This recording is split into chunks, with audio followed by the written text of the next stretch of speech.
take the field, and it's Omar Vizquel and not Ian Kinsler at second base tonight. Ian doesn't expect to be out more than a game or two, but a very capable backup. Marlon Byrd, I think, would agree. Marlon has kind of taken over the role of just supervising everything in there, and that's fine. Marlon's cleanup tonight. Got a 6-game hitting streak going, playing great defense. We'll talk about the Ranger pitcher in just a moment. That would be Mr. Scott Feldman, but first let's introduce you to the Tigers. They're 52-47. 2-game lead in that AL Central. Granderson, Polanco, and Guillen set up the 4th leading hitter in the league, Miguel Cabrera.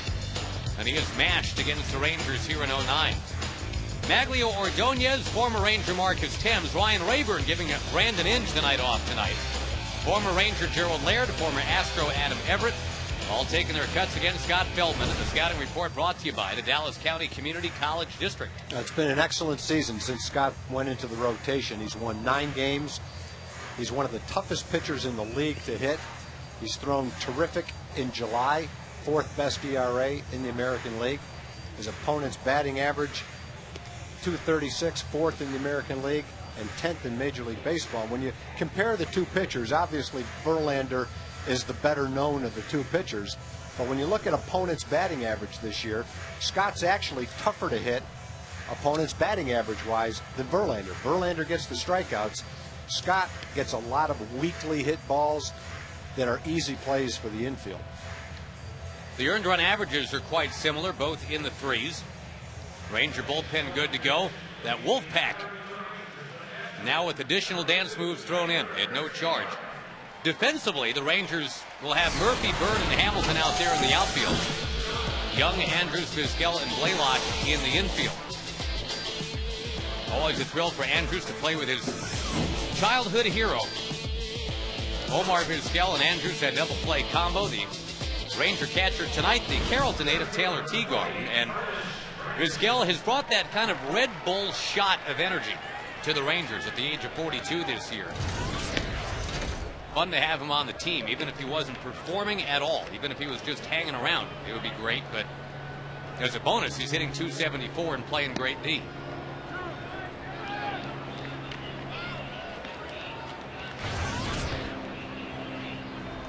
.88 degrees and humid as we begin things tonight. Granderson, who led off just the other night with a home run, has done it again. It was the 3rd pitch of the night that he hit out against Tommy Hunter. This is the the 3rd pitch of tonight's game that he hits out. It was the 2nd pitch on Monday night. Either way, 1-0 Detroit. Scott fell behind 2 balls and no strikes. And Granderson jumped on the 2-0 pitch. We'll take a look at the 2-0 pitch. That got a lot of the middle of the plate. What the Rangers have with Ian Kinsler, pop at the top of the order to go with speed. That's what the Tigers have with Granderson.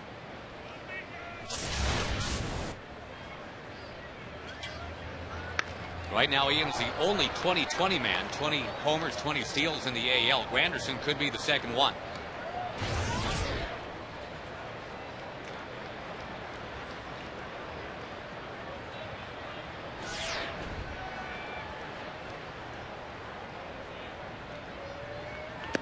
Polanco takes up too high. If it's of any consolation, as Ian Kinsler watches on, when Granderson led off on Monday night with a home run, the Rangers ended up winning the game 5-2.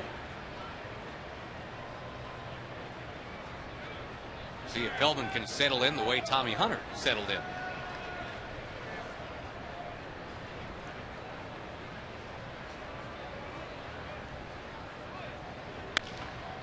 On the ground, Polanco to Andrews.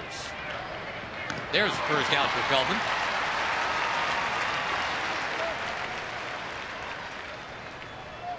Well, Kinsler obviously disappointed about having to sit out, but it's nice to say that it's a day-to-day situation and nothing more than that. That was in the at-bat where the pitch sailed behind his head, the one from Zach Minor.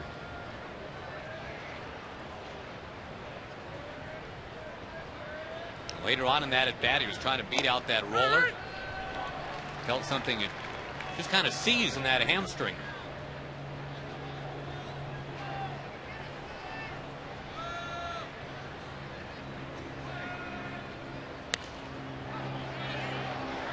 That's popped up by Carlos Guillen. Talking to Ian Kinsler before the game, here's what he had to say about the hammy. You know, hamstrings are something that you don't really want to mess with. You know, something that can kind of stick around for a long time. So, you know, I want to make sure that when I get back out there, I'm right and that I can, you know, steal base or go first or third with no problem. You know, get back to playing my game. That's our Geico quote from Ian Kinsler. And again, it's nice to have capable backup. Omar Vizquel out there tonight.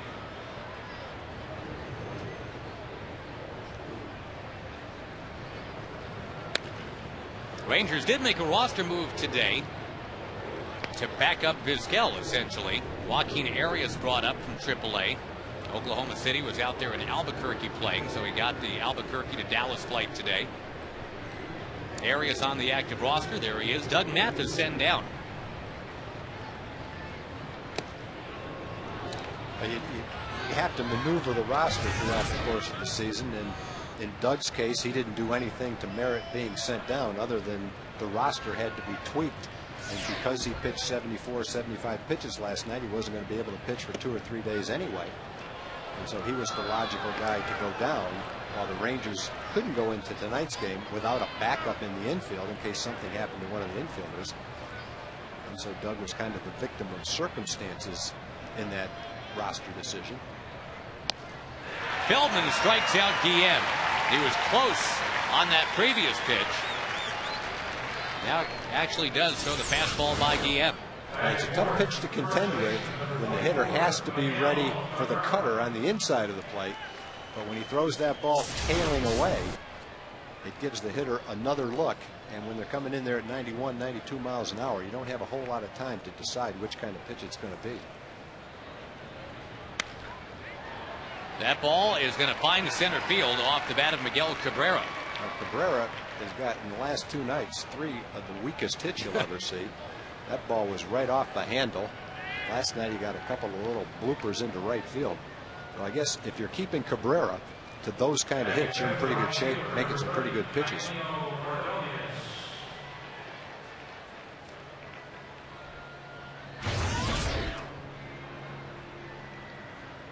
Well, that home run by Granderson to get things going, that's only the second home run that Feldman's allowed since June the 25th.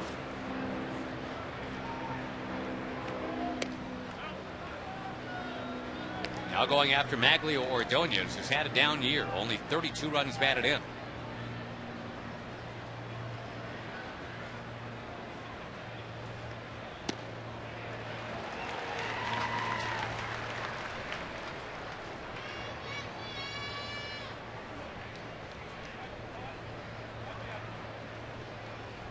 We'll talk a little bit later, probably in the bottom of the first inning, about all that's going on around baseball. The trades are starting to get made. The Rangers haven't made any yet. And it's not out of the realm that they may make 1 or 2, but the right deal has to be there. It's looking like the last one out of Pittsburgh has to turn out the lights. They have dealt away some pretty good players today, to go with the several they've already dealt away the last several months. Wave and a miss by Ordonez.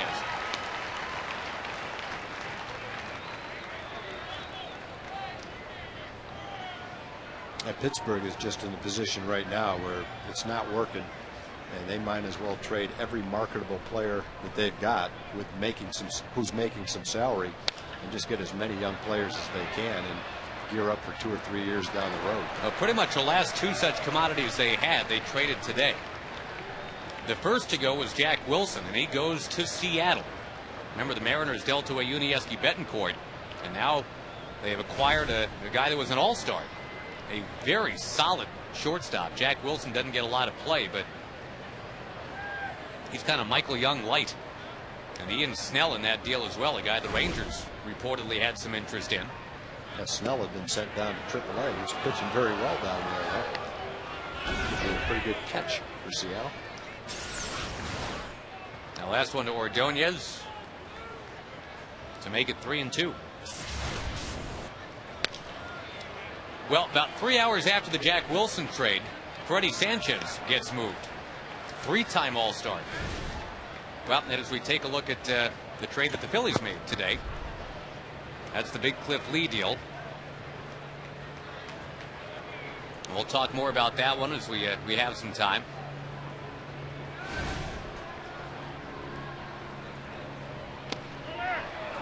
Inside.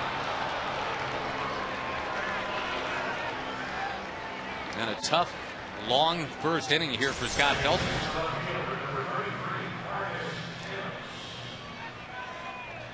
Oh, definitely inside. Both those pitches they looked close. They weren't really as close as they looked.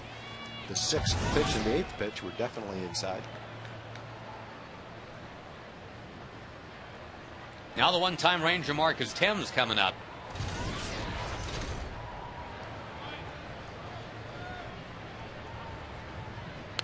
By the way, Freddie Sanchez going to the Giants. They just got Ryan Garco a couple days ago, too. So the Giants are adding. The Pirates are subtracting. The Giants getting a couple of important offensive players, and that's their weakness. Starting pitching is their strength. Gives them a pretty good boost going into the latter months of the season. Unless I'm wrong, I think Pittsburgh and San Francisco played today. Did they not? So they made that deal, and Sanchez just had to walk across to the other clubhouse. Thames with a foul. It's 0-2. Right now, San Francisco and Colorado would be tied for the wild card spot in the National League, so they're right there. They've helped themselves with those 2 offensive acquisitions.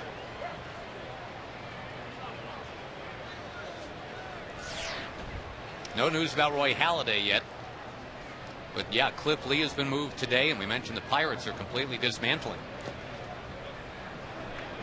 1-2 now to Thames.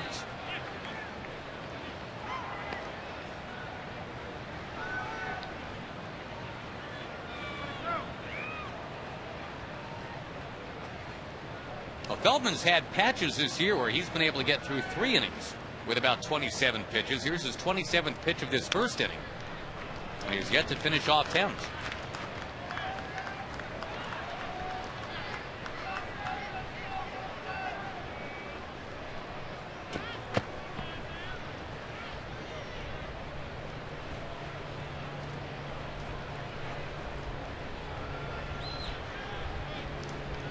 Runners off at first and second. Feldman deals and misses. 6 consecutive quality starts for Scott Feldman. First time in his career he's ever been able to say that, but he will need to kind of rally as this game goes along. The Tigers are making him sweat out there.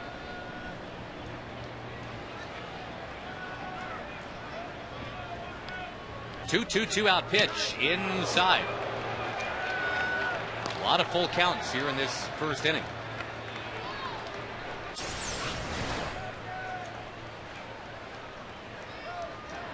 Just missed his uniform.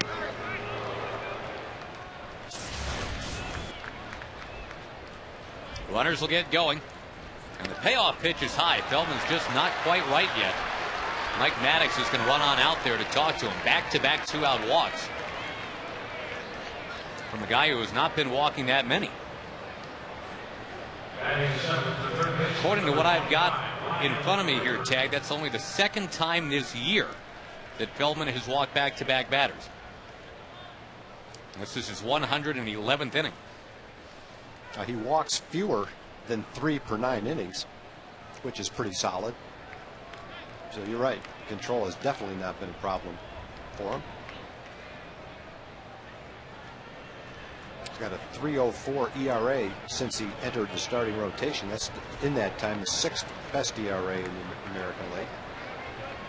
And since he became a starter and had 17 starts, his 9 wins is second. Only Justin Verlander has won more games than that in that same period of time. Ryan Rayburn swings at the first one right after the visit from the pitching coach.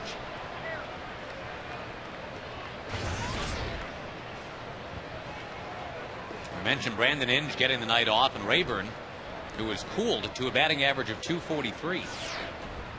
A chance with the bases loaded.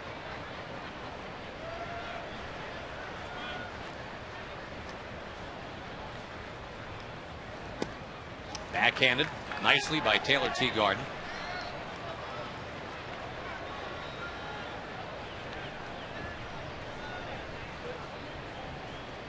This will be the 33rd pitch for Feldman.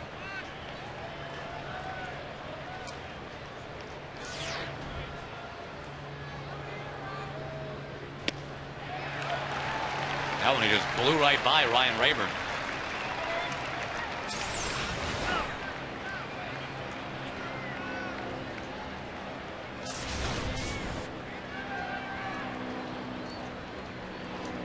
The former Ranger Gerald Laird on deck. Feldman would prefer to make his acquaintance next inning.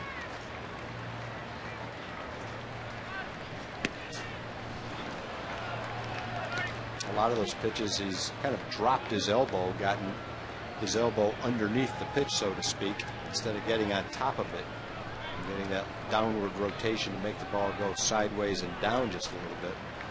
It's caused some of those pitches to be up and away. The 2-2 delivery. Did he get him? No. Wow. That's got to be in the rectangle. There's no way that's out of the rectangle. That's Greg Gibson as your home plate umpire tonight. Let's check it out. Wow. No, that's not on the corner. That's in the rectangle right there.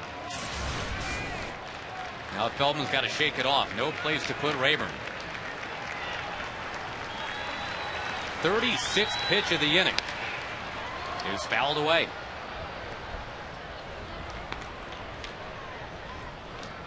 And this is a lot of pitches. To give you a little bit of perspective, if he was at 37 pitches at the end of 2 innings, you'd think his pitch count was a little bit high. Yeah.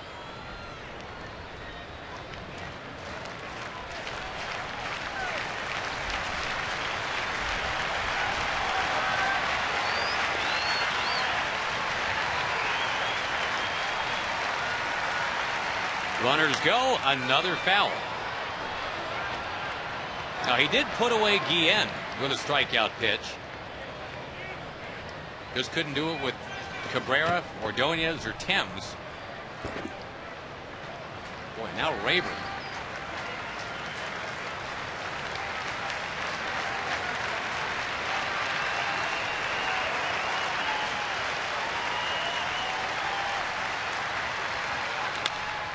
Got him to pop it up. And that gum that Feldman was chewing was about to lose its flavor. He was out there for a long time, but Vizquela's got the ball. Feldman is off the mound. It stays 1-0.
Verlander is having a great year, a bounce-back year after a very disappointing 2008. He's 11 up, 5 down, and taking on these Rangers tonight, presented by Southwest. Vizquel, Young, and Murphy, and then Marlon Byrd, up to 31 doubles, a career best. Blaylock and Jones, Hamilton hitting 7th again. Taylor Teagarden and Elvis Andrus are the 8 and 9 guys. And Justin Verlander deals to Omar Vizquel. The scouting report on Justin Verlander will be brought to you by the Dallas County Community College District. All-star season for Verlander. Excellent record, excellent ERA, leads the league in strikeouts. He has pitched much better at home than he has on the road. In 12 road starts, his ERA is .476. At home, it's only .115. 2 starts against the Rangers this year have gone very well. Both of them were in Detroit.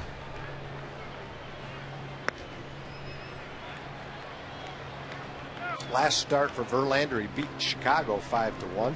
9 innings, no earned runs. Threw 127 pitches, and after pitch 120, threw 2 pitches over 100 miles an hour. So this guy's a horse. Stays strong for 120, 130 pitches. He got off to about as bad a start as any starting pitcher in baseball. After 4 starts, his ERA was 9. Since then, it's 2.02. And the Rangers have seen that up close and personal. He has struck out 16 in 11 innings against the Rangers.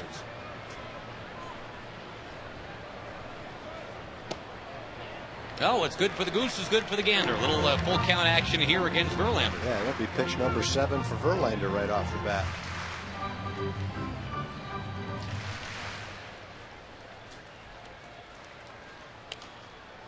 Omar clips it foul. 42 years old and leading off. He was asked about that before the game. What are they thinking? 42-year-old leading off. Yeah, I guess Kingsley doesn't feel too good, and you know, there's not many guys that can play there, so you know, I'm gonna try to do my best. We have seen Omar at the leadoff position before. We have seen him do some pretty neat things for the Rangers this year. He just worked over Verlander to the tune of 7 pitches, but finally ends up grounding out, 1 down. Actually, 8 pitches in that at bat.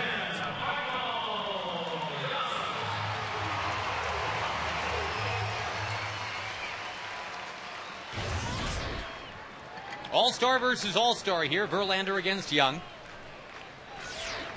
Michael's up to 7th in the league in batting average now. 15 for his last 30.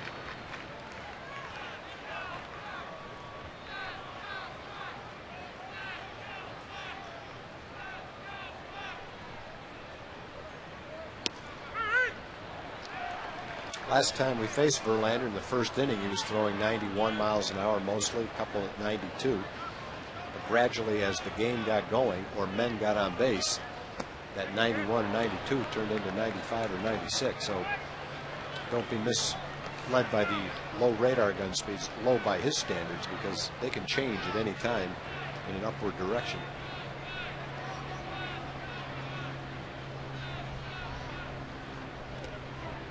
Bounced it in there. It's now 2-2 to Michael Young. We talked about how well he's been doing of late.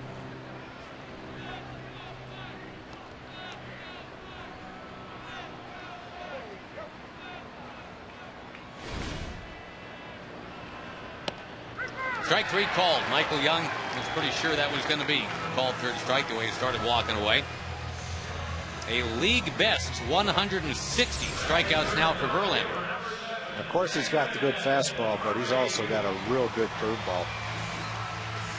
And pitch number 5 was inside the rectangle. Michael knew it. Just wasn't much he could do about it. Good pitch from Verlander. He leads the league in strikeouts by 14 now.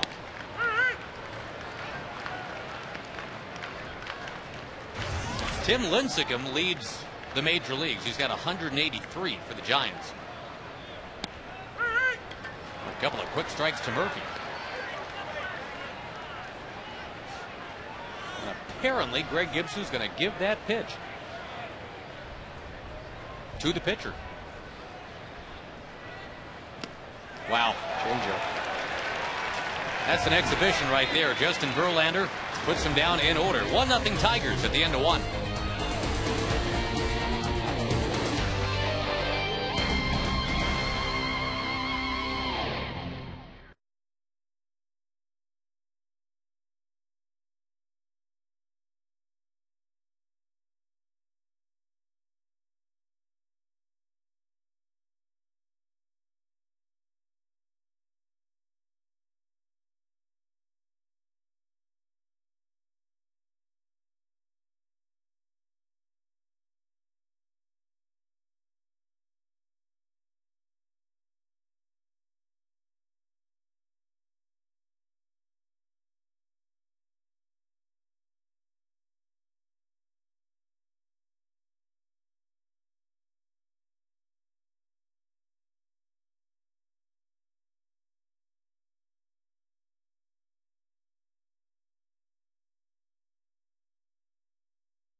Go to Jim Knotts. All right, thank you, Josh. We are with Steve C. By the way, happy birthday. It's the birthday boy. Steve C. is with the Dallas Mayor's Back to School Fair, which is a great program that helps not only the students but the parents. Absolutely. Metro PCS is gearing up for the 13th annual Mayor's Back to School Fair that kicks off next Thursday, August 6th at 8 a.m.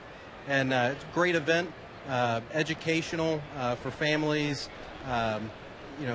All kinds of information for kids, and then for the families that do qualify, free school supplies. Free school supplies. Absolutely.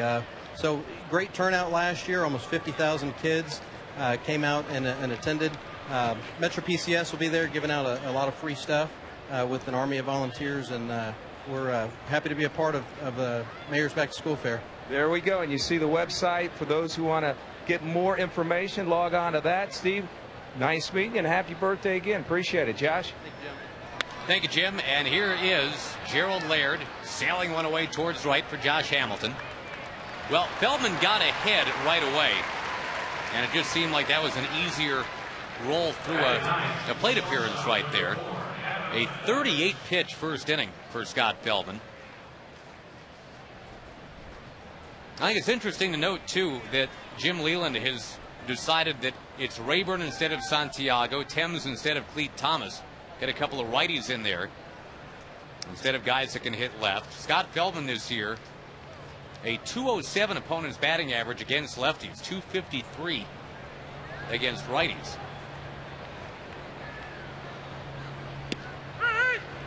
So I guess the conventional wisdom of stack your lineup with lefties kind of goes out the window if you look closer at the stats. Jim Leland is playing along with that. He's got lefties on the bench and putting righties in the game. Inge is a right-hand hitter, and Santiago, I guess, would have the choice, though. He's a switch hitter. I guess he could go up there right-handed if he felt like. That would give him a better chance to get a hit. Cleet Thomas, of course, is a lefty. Elvis deep in the hole, cross-body throw, and safe at first base is Adam Everett. Two outstanding shortstops hooking up on that play. Everett, who hit it, Andrews, who fielded it. Adam Everett's 7th hit in the month of July. That's not a lot. This one stays in the infield. Well, it was just too far in the hole. Once Michael couldn't get it, it was so far in the hole and such a long throw. And Everett runs pretty well. Really wasn't much Elvis could do except take a shot at it. But not much of a chance to get him at first. So a soft infield hit for Everett. Cabrera had the soft semi-line drive up the middle. And what Scott could use here to keep his pitch count down is a quick double play. Oh, he didn't need that.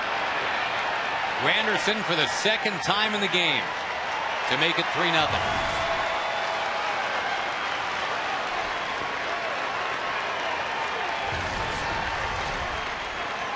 Three homers in the series for Granderson, 7 hits. We have seen his act before. He is a pretty complete ball player.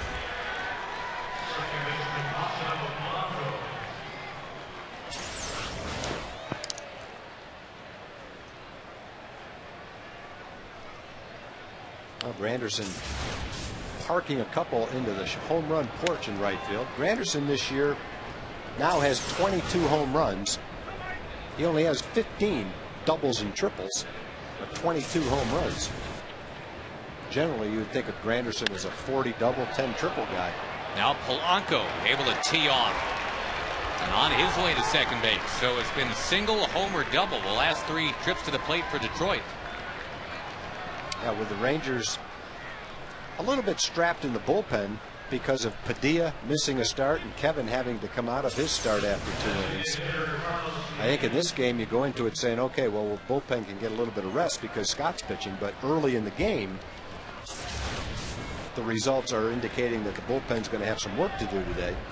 Hopefully Scott will get it straightened around, but so far off to a little bit of a shaky start. Remember, he went 8 innings of 4-hit shutout baseball last time. Now here's his 6th hit he's allowed already tonight. What a stark difference. And a 4-0 lead for Detroit.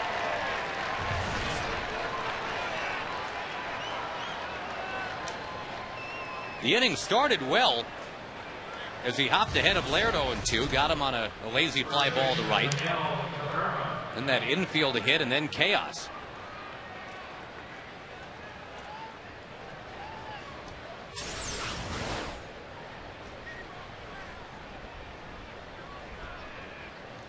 Now the Tigers' last 4 games now, they have scored in order. 1 run, 2 runs, 3 runs, and 4 runs. And you can't let the Tigers get too far out in front because of who the Rangers have to face in Justin Verlander.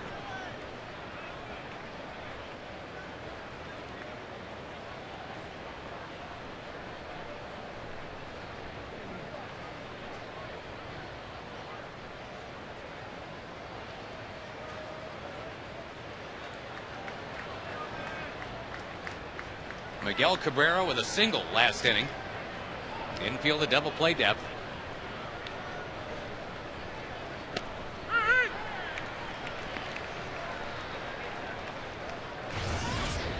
His Tiger team had lost 3 in a row coming into tonight.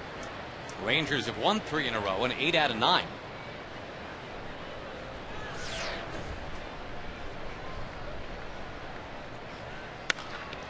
Feldman knocks it down, scrambles after it. He's going to go to second base too late. A good try by Scott. He got to it quickly, made a nice flip throw to second base. But Gibb was able to get there just before his throw. Well, this is as hard as Scott Feldman's been hit all year, and this is too bad. If he's able to hold that ball, obviously it's at least 1 out, a chance to double up the runner off at first.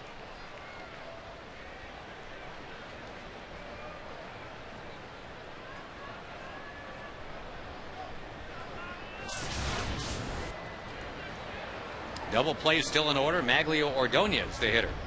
And no action yet in the Ranger bullpen, by the way. Ron's going to wait as long as he can with the bullpen kind of in the shape it's in right now. Doesn't really want to go to Moscoso this early in the game. He won't have a long man for tomorrow. Especially if Nippert has to make a start and you have to use him in relief again. You have to get someone else to make that start if for some reason Kevin's not able to make his next start. A good curve ball from Scott right there.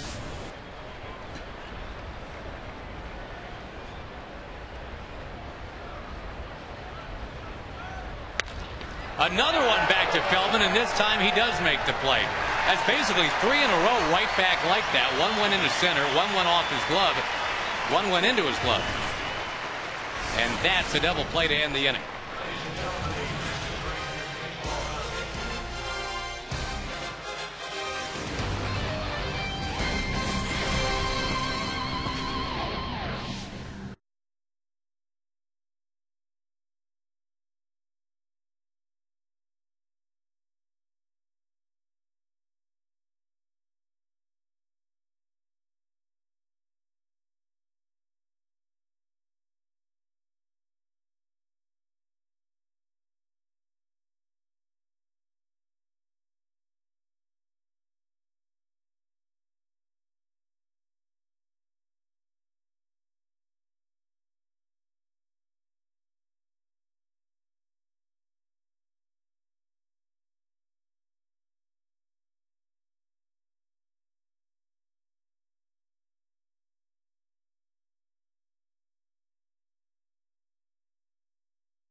Can't watch your Rangers? You can always catch a game on your computer with MLB.tv. For more details, go to TexasRangers.com. We go to the bottom of inning 2. The Rangers have some work to do. Marlon Byrd will lead off. He's got a 6-game hitting streak. Scott Feldman's allowed a pair of home runs to Curtis Granderson. That's 3 of the 4 runs in for Detroit right now off the bat of the Tiger leadoff man.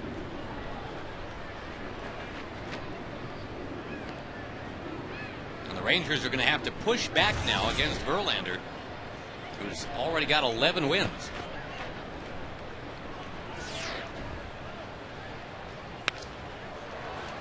You feel good about Marlon Byrd, though. He's the one guy in the Ranger lineup that has solved Verlander in the past. He is 5 for 8 against him.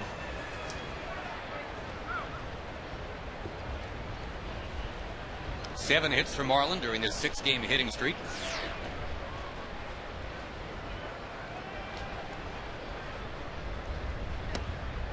Now Verlander, though, that's 3 strikeouts in a row. Well, Verlander has pretty much 4 pitches he can strike you out with. He's got the well above average fastball, mid-90s. This is a changeup. That's the same pitch he struck David Murphy out with. And he's got the hard breaking ball that he struck Michael Young out with. And word has it that he's working on a slider too. That's not fair. Not that he needs anything else, but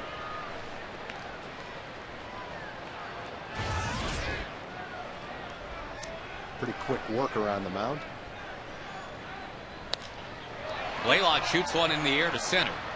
Of course, Verlander, the owner of a no-hitter not too long ago, did that to the Brewers. Got a very nice batch of brownies, Josh. I don't know if you had a chance to see them. I've looked at them. I haven't eaten them yet. Ron and Jan Morgan brought them to us, but Billy Reed is the one that cooked them. She and her husband Mike are big fans. Billy's not able to come to the games right now, but she listens and watches all the games. So Billy, thank you very much for being such a good fan, and all of us up here, thank you for the great batch of brownies as well. Got a happy birthday wish going out to a great Ranger fan, Frank Hager, 97 years old. Wow.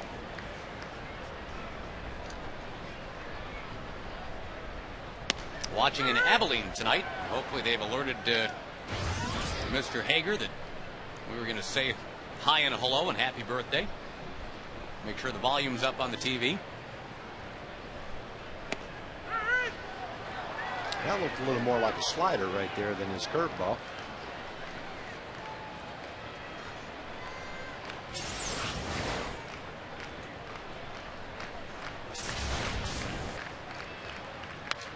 Fouled back this way.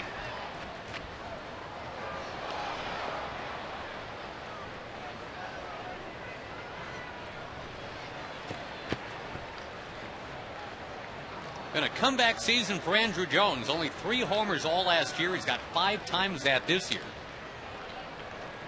Heck, he had 3 home runs in 1 game for the Rangers this year out in Anaheim right before the All-Star break.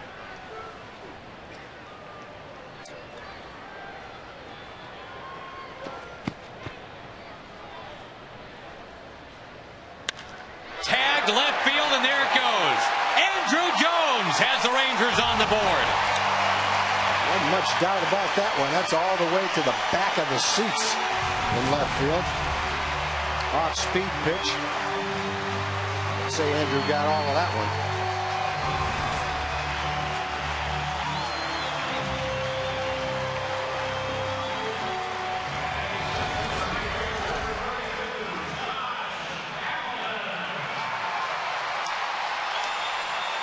Now we'll see if Josh Hamilton can follow up. Jim Leyland, the Tiger manager.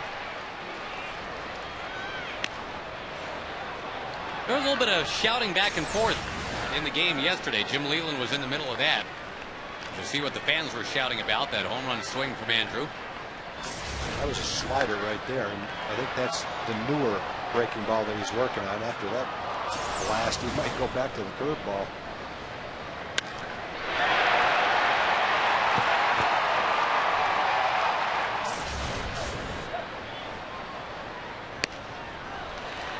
Hamilton stays in a bit of a spin. 3 for his last 37. Verlander strikes him out, but Andrew Jones went deep. And the Rangers have dented the great Justin Verlander. They've come back to within 4-1.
Insurance, where 15 minutes can save you 15% on car insurance.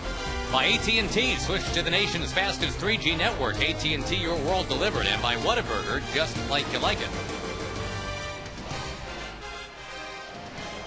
Underway with ball one to Marcus Thames here in the third inning. Tigers with 1 in the first and 3 in the second. The Rangers answered with 1 in the bottom of inning 2. On an Andrew Jones home run.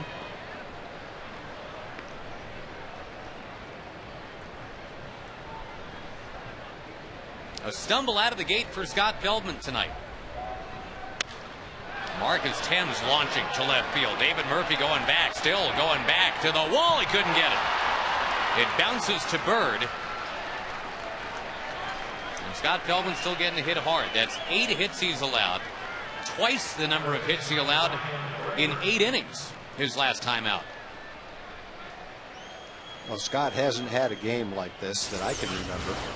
And no matter what kind of pitcher you are, no matter what your record is, occasionally you just go out there and it's just not working for you. It doesn't mean he can't turn it around, but right now it's just not going Scott's way.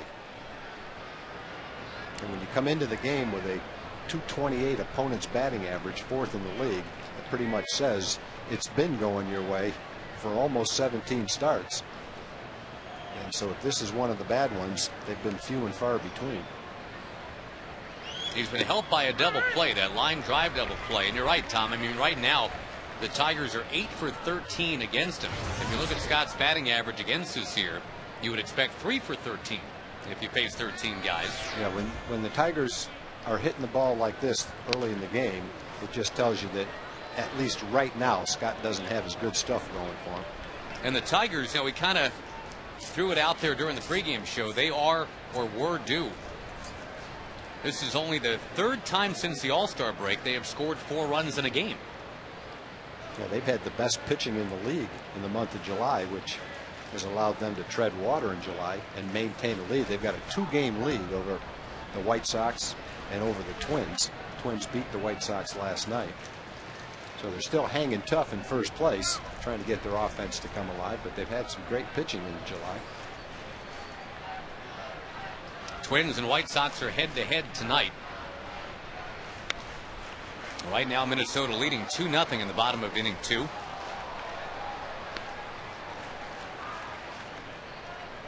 The Angels won their game today. That was John Lackey over Aaron Laffey.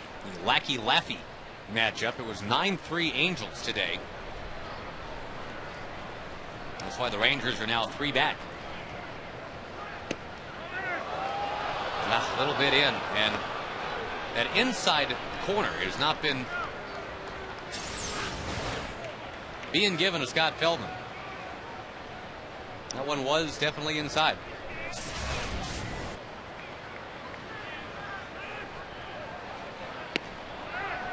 Again coming in. And again we've got a full count. Rayburn had one of those in the first inning. Ended up popping out with the bases loaded.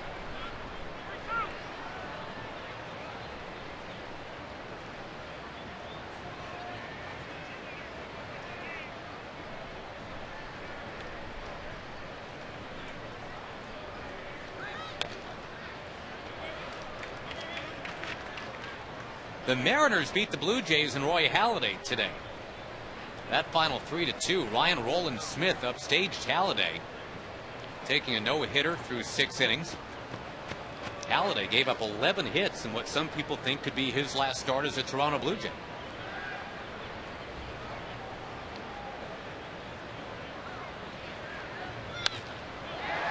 Up and over a leaping Vizquel. It's going to be 5-1 on the 9th Tiger hit already. Well, out of the last 7 hitters, the only out was the double play that Ordonez lined into. He hit the line drive back at Scott, and he turned it into a double play. Yeah, second time through the order, all 7 hitters you can say have made good contact against Scott Feldman. And just one of those nights. Again, he hasn't had a night like this. Came into the game with 6 consecutive quality starts, and in his last 6 starts, he's 4-1 with a 2.79 ERA. And he had the long streak of games between 5 and 7 innings. He broke that streak in the upside in his last start against Kansas City when he went 8 innings. And he's in jeopardy of seeing what, if he had this streak still going, losing it on the lower end of it by not going 5 innings today. Yeah, we said a double play, he could still turn it around. We said all during that streak, even though you don't see a number like 8 in the innings pitch column, you never see a number like 3. So you take all those 5s and 6s, you're happy to do that. Gerald Laird in the air to right field. That's his second time that he's flied out to Hamilton.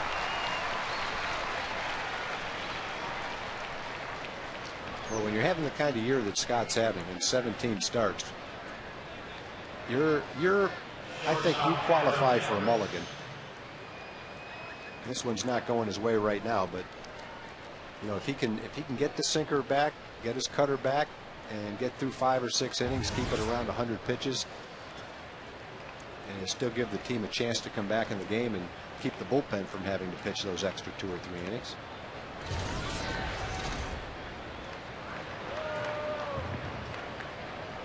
Jarring to see 9 hits against Scott Feldman because of that stat that you brought out right away, Tag, that he's the 3rd best guy in the league in terms of opponent's batting average.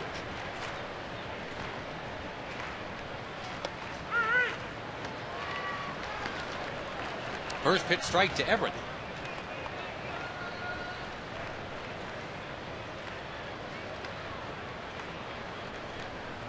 The A's leading the Red Sox 6-3 at Fenway. The Rangers only a game and a half behind those Red Sox for the wild card right now.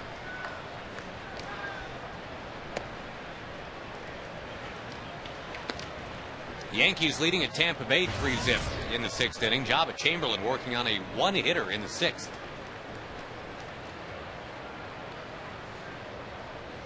Also, the Royals and the Orioles tied 2-2.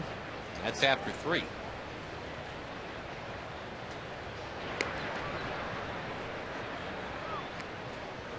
National League, you know who's the hottest team right now? It's the Washington Nationals. They're leading in Milwaukee again. It's 4-0 at the end of 2. They got a chance to sweep Milwaukee on the road. The Brewers starting to do a slow fade.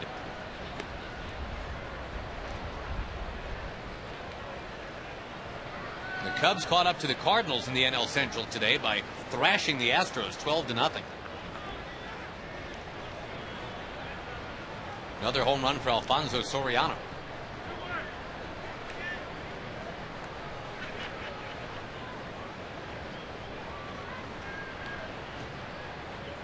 Runner goes. And Everett in protect mode right there. Fouls it away to make it 2-2.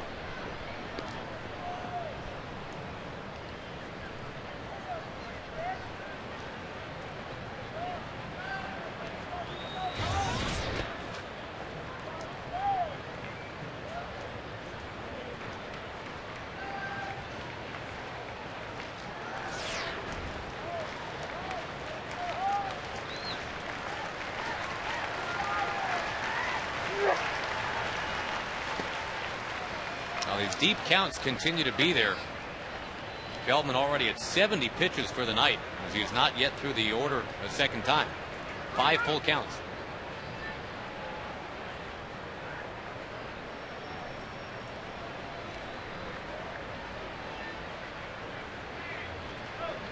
Runner goes, and Everett in the left center field for another Tiger hit. That's 10 of them now.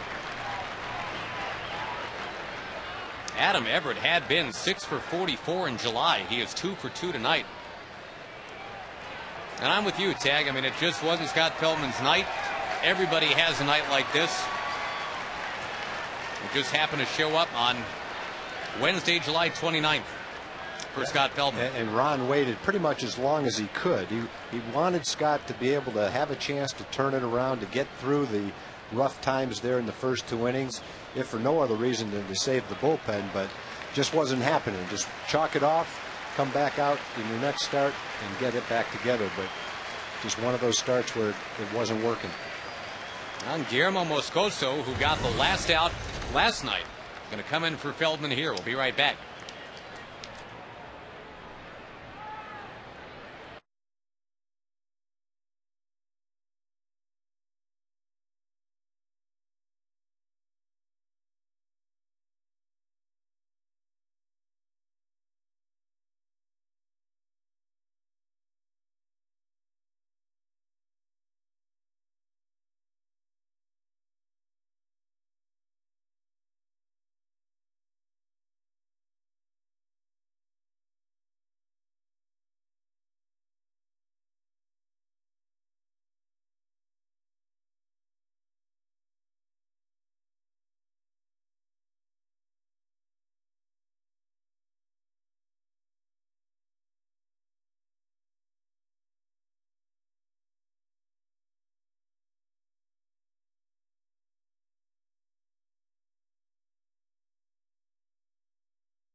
Scott Feldman has pitched all year, but 11 of the last 15 batters he faced tonight reached against him. Now the Verizon Wireless called to the bullpen. The former Tiger prospect Guillermo Moscoso will come in to face his old organization. As for our Pontiac starting line on Scott Feldman, you get the Pontiac you want before they're gone. A dozen base runners in 2 1/3 innings, and he leaves a couple men on base. Curtis Granderson's coming up. He's 2 for 2 with 2 home runs. Numbers 21 and 22.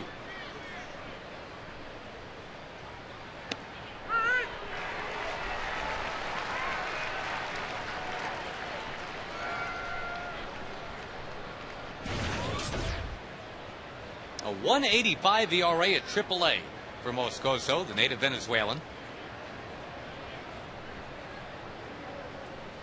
Off the glove of Taylor Teagard.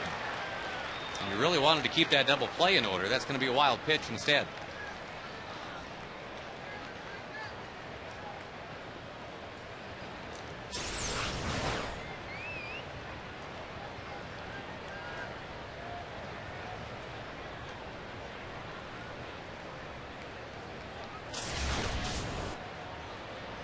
Granderson, by the way, has never had a 3 home run game.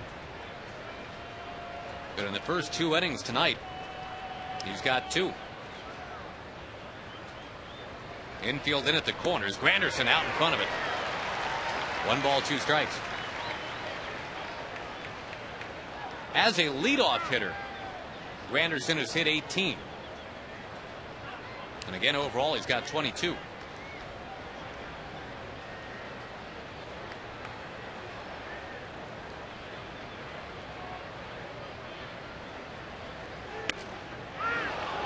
A little bit outside.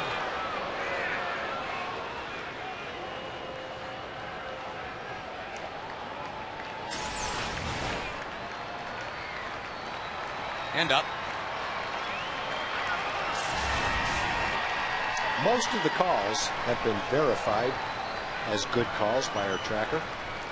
There's one that Scott threw inside the rectangle that was called a ball, but for the most part, Rick Gibson's calls have been pretty much true to form based on what the tracker has said. Take you back to Granderson's first 2 at bats. Line shot, home runs.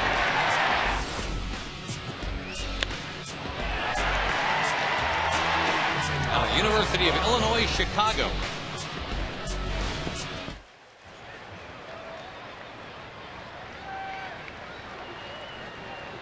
Again, the infield pinching in. The 2-2 pitch. Make it 3-2. Polanco on deck.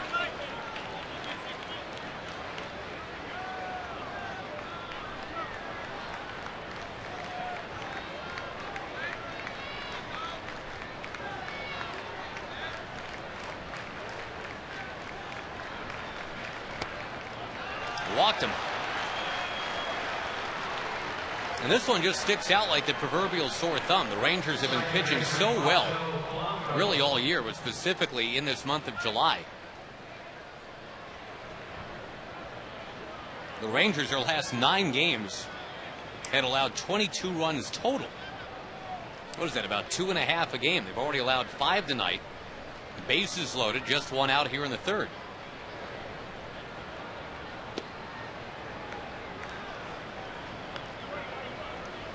Moscoso pitched the 9th inning in last night's game, had a 4-run lead. It wasn't a save opportunity.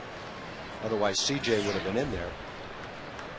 Last night was supposed to be the night he started in Oklahoma City. He got 1 inning of relief, and now is pitching the next day in a long relief role. In the air to left. Rayburn ready to tag, but he's going to hang out instead.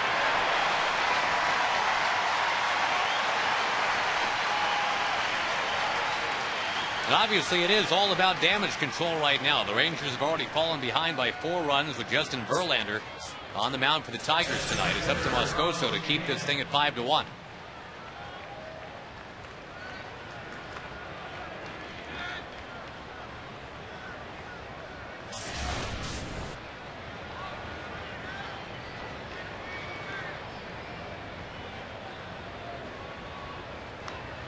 Moscoso now will face Carlos Guillen, who missed 68 games this year on the DL with a shoulder problem. He was just kind of getting back into swing mode now.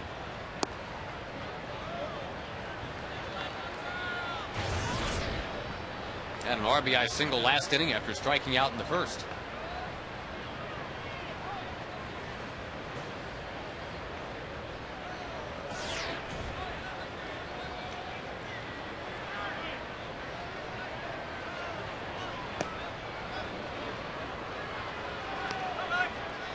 You've got the 4th leading hitter in the American League on deck, and Miguel Cabrera. And now 2-0 to Guillen, the former Seattle Mariner, former Astros prospect.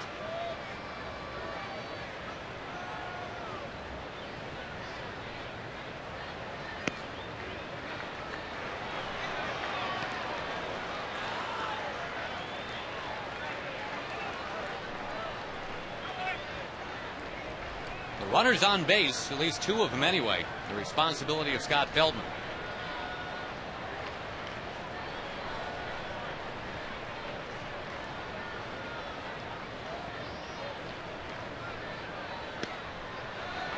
Ball 4. 4-pitch walk. Never a good sign when you see Mike Maddox 3 times in 3 innings, but here's the Ranger pitching coach again. And I gotta say, Tom, I mean, it's so noticeable a night like tonight because it's what we haven't seen all year. Last July, this was so commonplace to see whichever Ranger pitching coach it was at the time, whether it was Mark Connor or Andy Hawkins. I mean, it was almost expected. You'd see them 3 or 4 times by the 5th inning. We just have not seen a lot of Mike Maddox in July, and that's a good thing.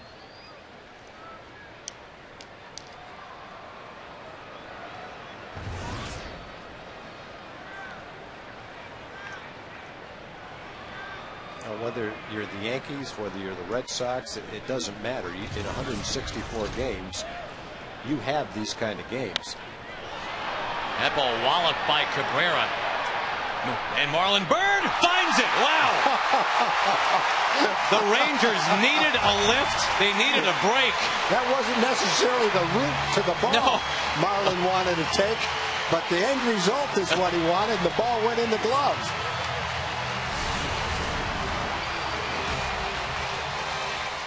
The Rangers give up 2 in the top of the 3rd, as it turns out. It is 6-1.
Bidding to clear the bases. He blasted away in the right center field. Marlon Byrd kind of ran the fade route and ended up making the catch. The bottom line is he caught it.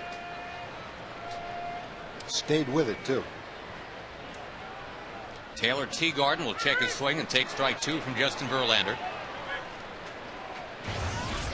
Scott Feldman ends up giving up 6 runs, all earned. 10 hits, 2 walks in his 2 1/3. In the air off the bat of Taylor Teagarden. And Granderson's got it. Rangers and Mariners starting tomorrow. Don't forget Saturday, the first 7,500 kids 13 and under get that Rangers Chest Protector backpack. Compliments of Dr. Pepper. Be sure to come early to see the Rangers Hall of Fame induction ceremony. Toby Harrah and Ruben Sierra going in at 6:20 that evening. 972 Rangers or TexasRangers.com. 2 ways to get your tickets.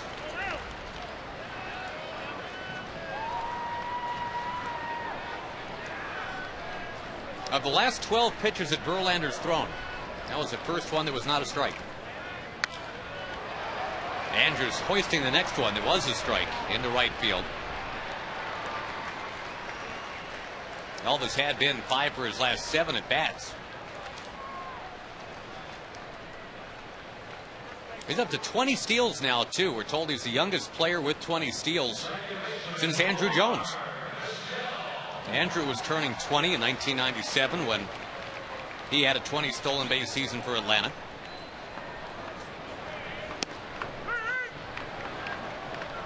Last American League 20-year-old with a 20 stolen base season was Ricky Henderson.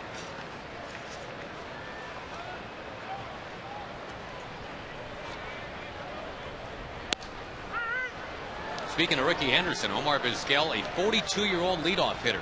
That's something Ricky Henderson was for the Dodgers in 2003. Vizquel just kind of reaches out on a two-strike single for Omar.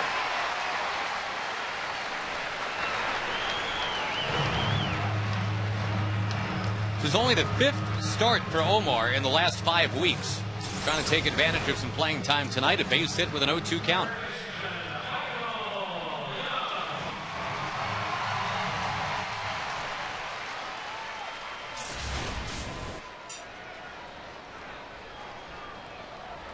I'll see if Michael Young can give one a ride, get the Rangers back in it.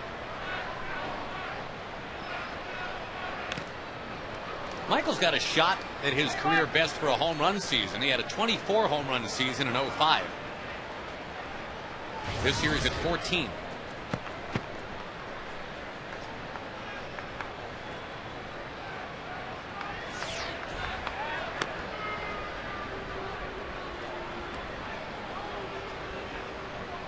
Again, the Angels have won their game today. The Mariners won their game today and traded for Jack Wilson today. Which I guess answers the question, Tag, about whether or not the Mariners were going to be importing or exporting at the trade deadline, whether or not they're going for it or not. Although if they flip Jared Washburn somewhere, then we all scratch our heads. Yeah, I think the trade that they made, they gave up some younger players. But I think that trade is made not only for now, but also for the future. I think they feel like Jack Wilson can be their shortstop and that Snell could be one of their starters, not just the rest of this year, but in the future. They're both young enough to be able to do that. I haven't seen all the prospects they gave up. Not sure who they were. It's one thing to trade your players for young players, but if the young players you get back aren't top-notch prospects, then it doesn't really do much for you. So we'll see how all these prospects pay off for Pittsburgh down the road. 5 strikeouts now for Verlander. Rangers strand 1 at the end of 3. It's the Tigers by 5.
Tag. This is kind of off the board to go multiple choice. I like that. Jim Sundberg setting the team record for runners thrown out and picked off. That combination.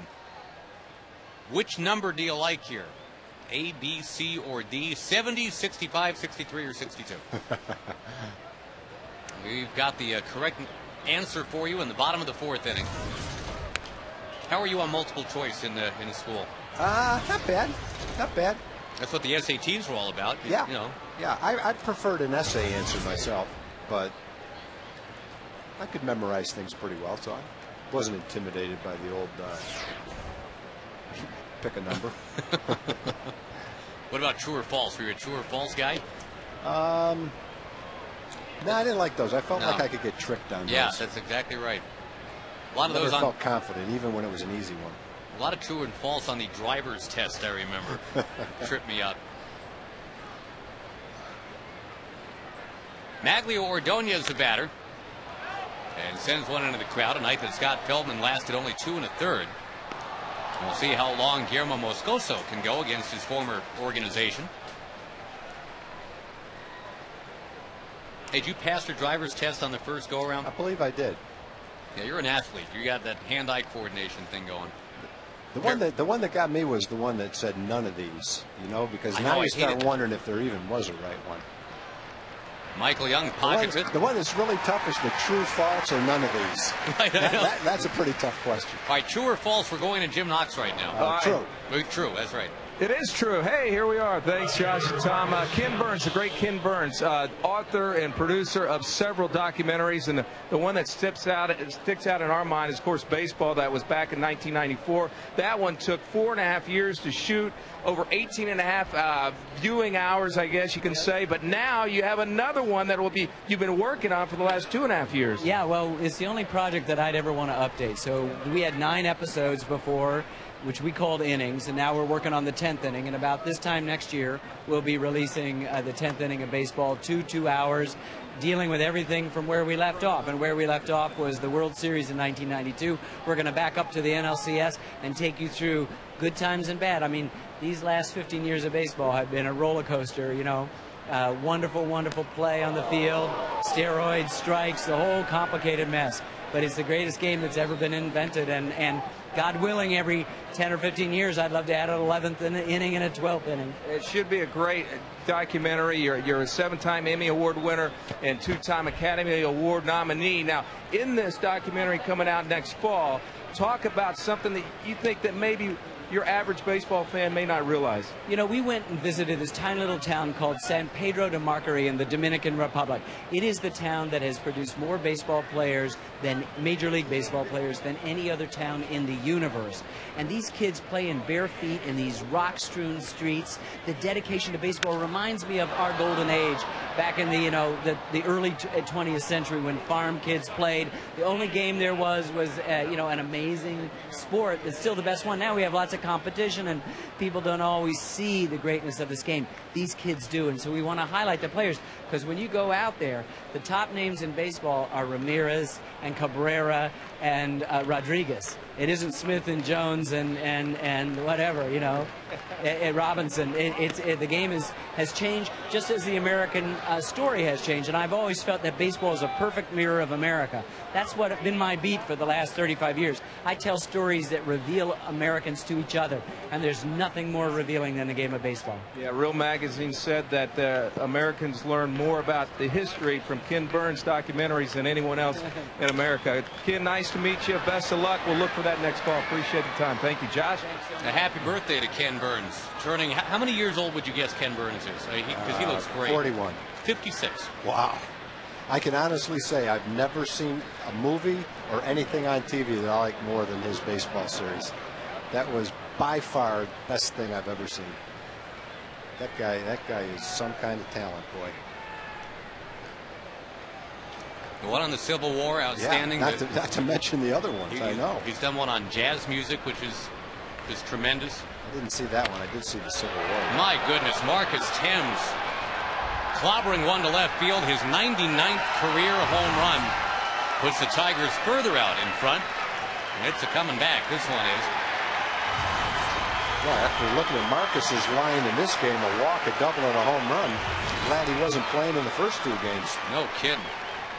11 homers this year. 99 career. The first one, rather famously, in his first ever big league at bat against Randy Johnson.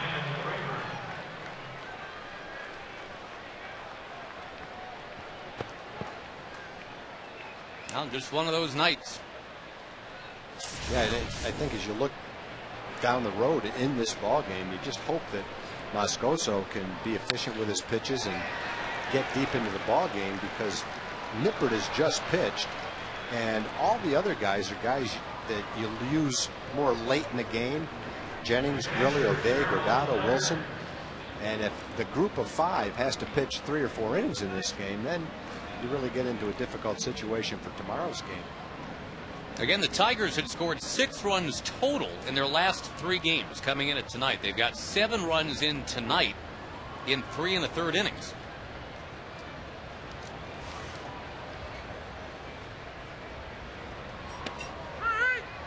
Nothing more dangerous than a team that's due, you know. This is what everybody talked about with the Tigers of last year, how they were built to just bludgeon everybody. Everybody talked about how they'd score 1,000 runs. That didn't happen. In fact, they started the year last year 0-7 and never really recovered. And they were built to win last year. They had traded away a lot of talent to get guys like Miguel Cabrera. Of course, they had Gary Sheffield on the team last year, reunited with Jim Leland. They didn't hit like they were supposed to. They sure didn't pitch like they were supposed to. They finished last. Ooh, that one coming in and hitting Gerald Laird. The two guys traded for each other during the offseason. Moscoso and Laird are now linked together in a different way. Moscoso hits him. And this is the maximum number of visits in 4 innings from Mike Maddox now. He's on his way out for a 4th time in 4 innings.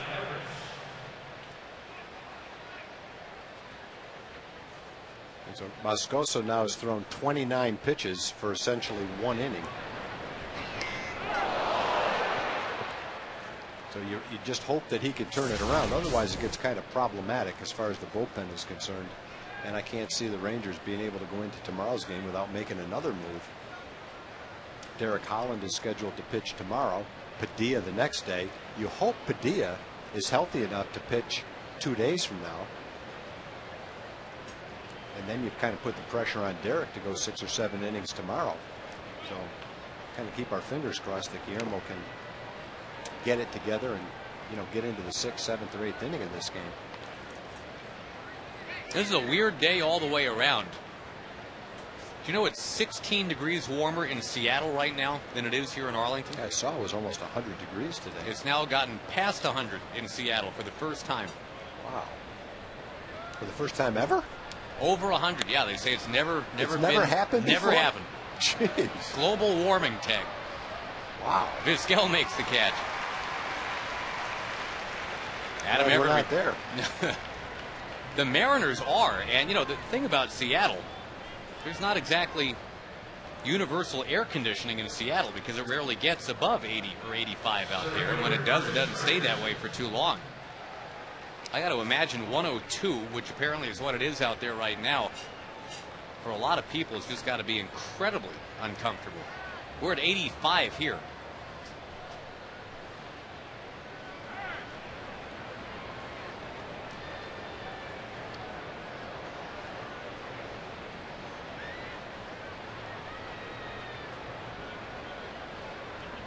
Two on, 2 out for Curtis Granderson, who's already got 2 home runs in this game. We've gotten a couple emails from Seattle. Ranger fans that are stationed out there. Thank you, everybody, for checking in.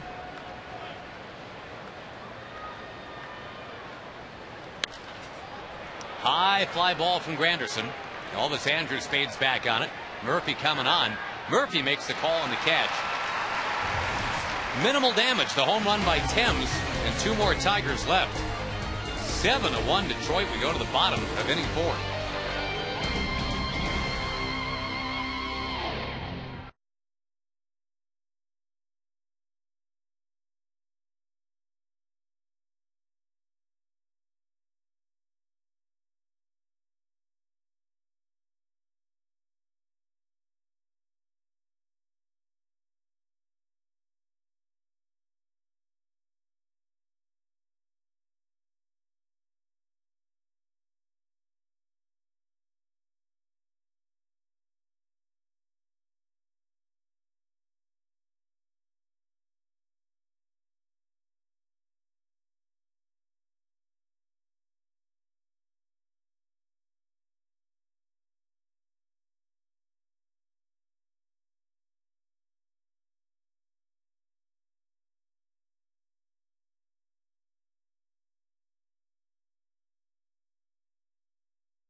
Trivia question. We went multiple choice on you tonight. Jim Sundberg set the team record for runners thrown out and picked off in one season.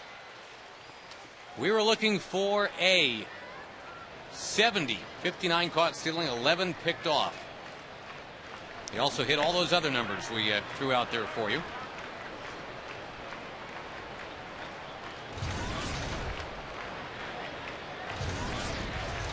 Justin Verlander to David Murphy. Verlander's working on a two-hitter. One of those two hits was a home run from Andrew Jones. That has been all the shouting for the Rangers tonight.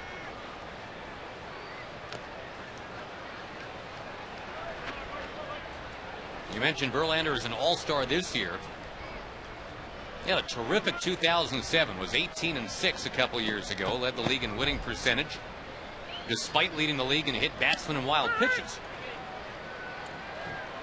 That hadn't happened since 1885. Wow. You remember Bob Carruthers of the St. Louis Maroons?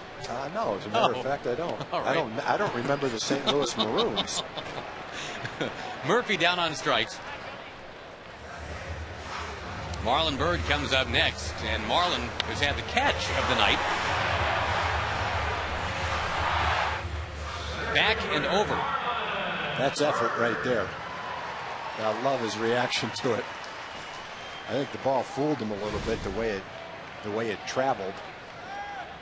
But he made the correction, sprinted straight sideways eventually, and got to the ball. And that was a big catch because it was with the bases loaded and 2 outs. All 3 of those runs would have scored easily if Marlon didn't grab that ball on a dive. Popped up behind first base, and Miguel Cabrera settles under it. Well, the Tigers have stranded 9 in this game in 4 innings. So even though they're out to this 7-1 lead, you kind of wince and think it really could have been worse.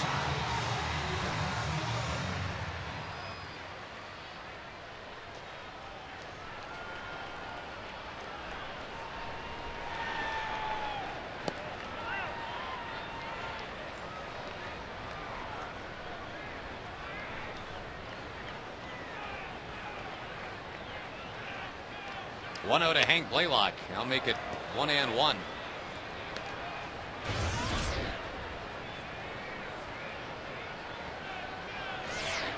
Blaylock on the cusp of 20 home runs, sitting at 19. We mentioned earlier the email the booth possibility. If you've got thoughts to share tonight, here's how to do it. FoxSports.com. And the keyword, all one word, email Rangers. Shaping up to be the kind of night where we might be able to get to an email or two. Hopefully not. Hopefully the Rangers put 6 on the board real quick, tie it up.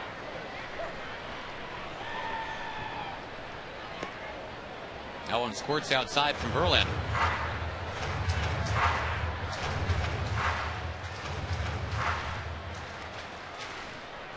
Go through some scores for you coming up. Recap the day in trades as well. I had a feeling we're not done with trades. I think that's a pretty good bet. I think the Roy Halladay one's going to go right down to the wire. I think Toronto's going to wait as long as they can. But one of the bidders now, Philadelphia, who could have provided a pretty good package to them, is out. And so I don't know if that diminishes the opportunity for Toronto to use leverage to get a better deal than they're being offered from the other teams. I guess time will tell. There's obviously pressure on the teams to try to get Roy Halladay, but there's also pressure on the Blue Jays, who I think want to trade him for a package of prospects to try to get the best deal that they can. Strike 3 called to Blaylock. We'll come back and talk trades a little bit, get to some scores. This one's not a lot of fun to look at tonight. 7-1 Detroit.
Ranger Baseball, brought to you by Southwest Airlines. Go to southwest.com, grab your bag, it's on.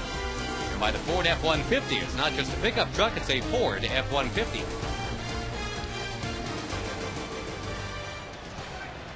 Yikes. 7-1 Detroit as we go into the 5th inning. Polanco, Guillen, and Cabrera against the former Tiger prospect, Guillermo Moscoso. And the balls and strikes have been running about even Steven for Moscoso. You want a 2-to-1 ratio would be awesome. Strikes to balls. 1-to-1 is not what you're looking for.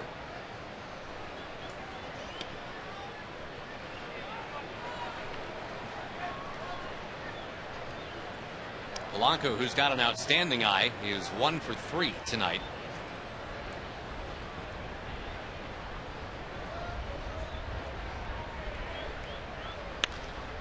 Polanco hammers away towards left.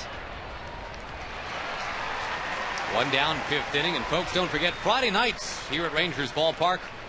Those are fantastic fireworks Fridays.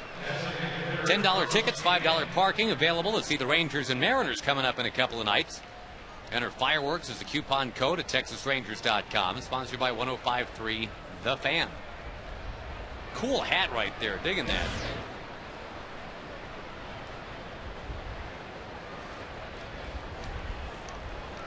Of course, Seattle, part of the trade bonanza around baseball today. Jack Wilson, imported from the Pittsburgh Pirates, along with Ian Snell. And Jeff Clement, I guess, is the headline act that Seattle sent back the other way. A guy that was a one-time #3 pick in the country that never did pan out in Seattle. Well, they've used him a lot. He's a catcher as a designated hitter. I'm sure if he's the headliner in that deal, Pittsburgh has to have some thought about trying to get him back going as a catcher again to increase the value that he would have to their franchise. And Eric Bedard is on the disabled list, so they're probably looking for Ian Snell, I would guess, after he pitched so well at AAA after being sent out, to come to Seattle and take Bedard's spot in the rotation.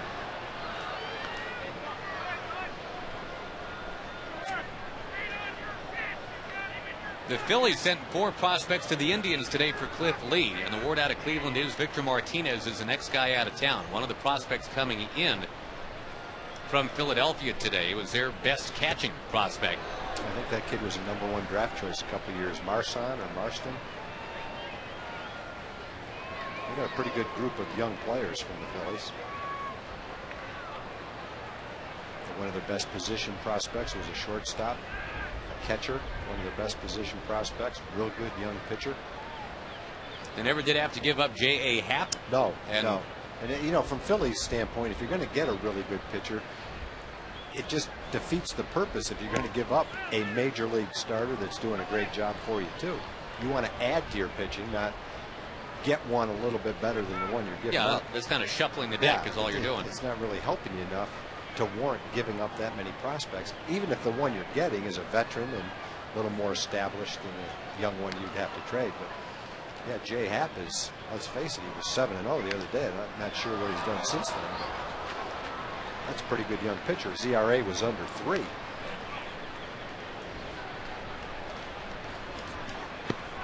So Roy Halladay is still out there and available, but you know, I guess the question the Blue Jays probably ask themselves right now is, if another deal doesn't come up, do we wish we lowered our asking price, and would we have taken the group of young prospects that Cleveland got for Cliff Lee?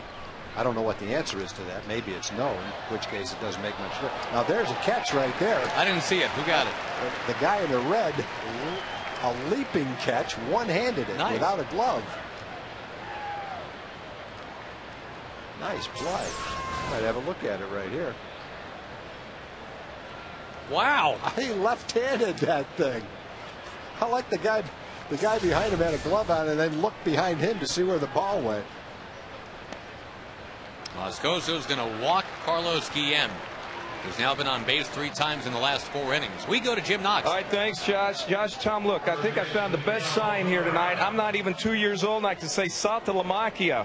I hope Nana spelled it right. And here he is. Hit the baseball, Satalamakia. There you go. Hit the baseball, Satalamakia. There we go. Pretty good, huh? That's better than me sometimes, you know? That's great. Okay, it's the Pack family. He's in the Marines. He leaves tomorrow for Denver. Best of luck. Hit the baseball, Saltalamacchia. There we go. Very good. All right, thank you. Nice meeting you. Appreciate it. Now that was good. Meantime, Teagarden have one bounce off of his glove. That is a pass ball charge to not Saltalamacchia, but Taylor Teagarden. And a 1-0 count to Miguel Cabrera.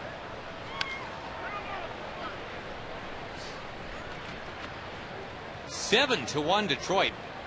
Again, the Angels have won their game today. There is Saltalamacchia. See, I can say it too, Tag. I can too. They're salty. sitting next to Derek Holland. Cheater. We can all say salty. Yeah, I know. Get you a couple other scores here in just a moment. Mariners beat up on the aforementioned Roy Halladay today. 11 hits. Won the game 3-2. That Angels win over the Indians. They got a home run from Howie Kendrick today. 9-3 final.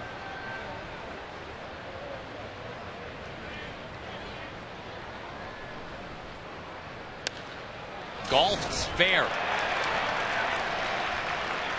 All 1s and 2s and 3s by inning here for the Tigers. They haven't had a huge inning yet, but every inning they're doing something. That's pretty nice hitting right there by one of the best hitters in the league. Ball is down. He's way out in front of it. It looks like the kind of pitch you'd pull about 30 feet foul. But because of the angle he kept his bat at, he was able to keep the ball to the right side of the foul line, get a double and an RBI. That guy's just a good hitter. Top 3 in the league now with the 3 for 4 tonight. Here's Mags Ordonez. He'll send one out of play. His former team, the White Sox, tied with the Twins now, 2-2 in the 6th. A's still beating up on Boston. It's 8-4 at the end of 7.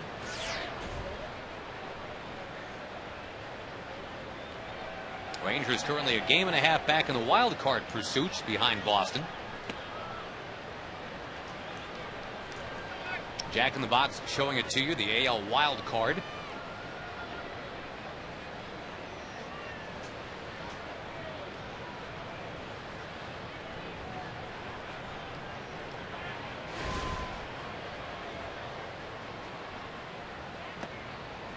That's down to Ordonez, 2-1.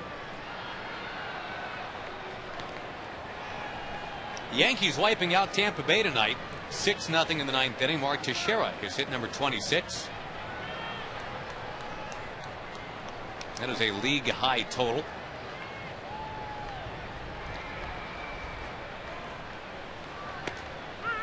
Strike in there, 2-2.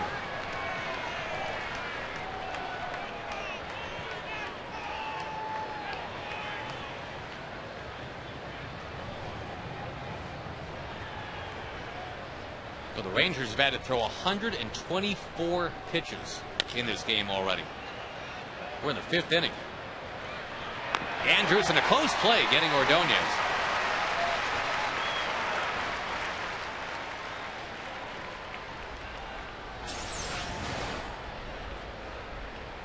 What's the movement on that one? Getting Ordonez to just kind of top it. Yeah, it was good sinker.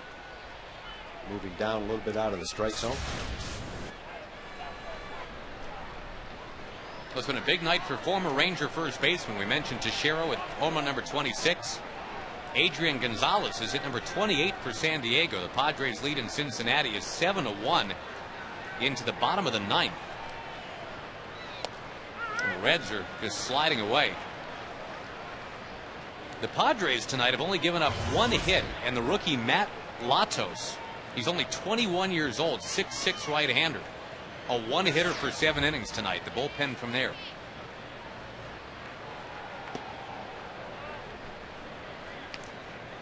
Former Ranger Jerry Hairston Jr. has the only Ranger hit, or excuse me, has the only Cincinnati hit.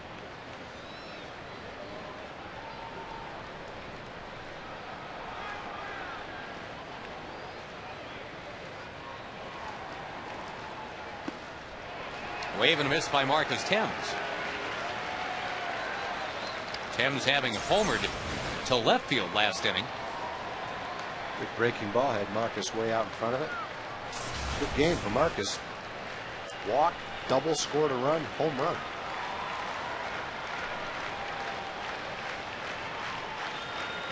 Same pitch. Yep, and down he goes. Two good curveballs. The Tigers have now stranded 10, but they've got a big lead here in Arlington tonight. It's 8-1.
A little bit of payback. The Rangers took the first 2 games of this series, but it's been all Detroit tonight, except for Andrew Jones.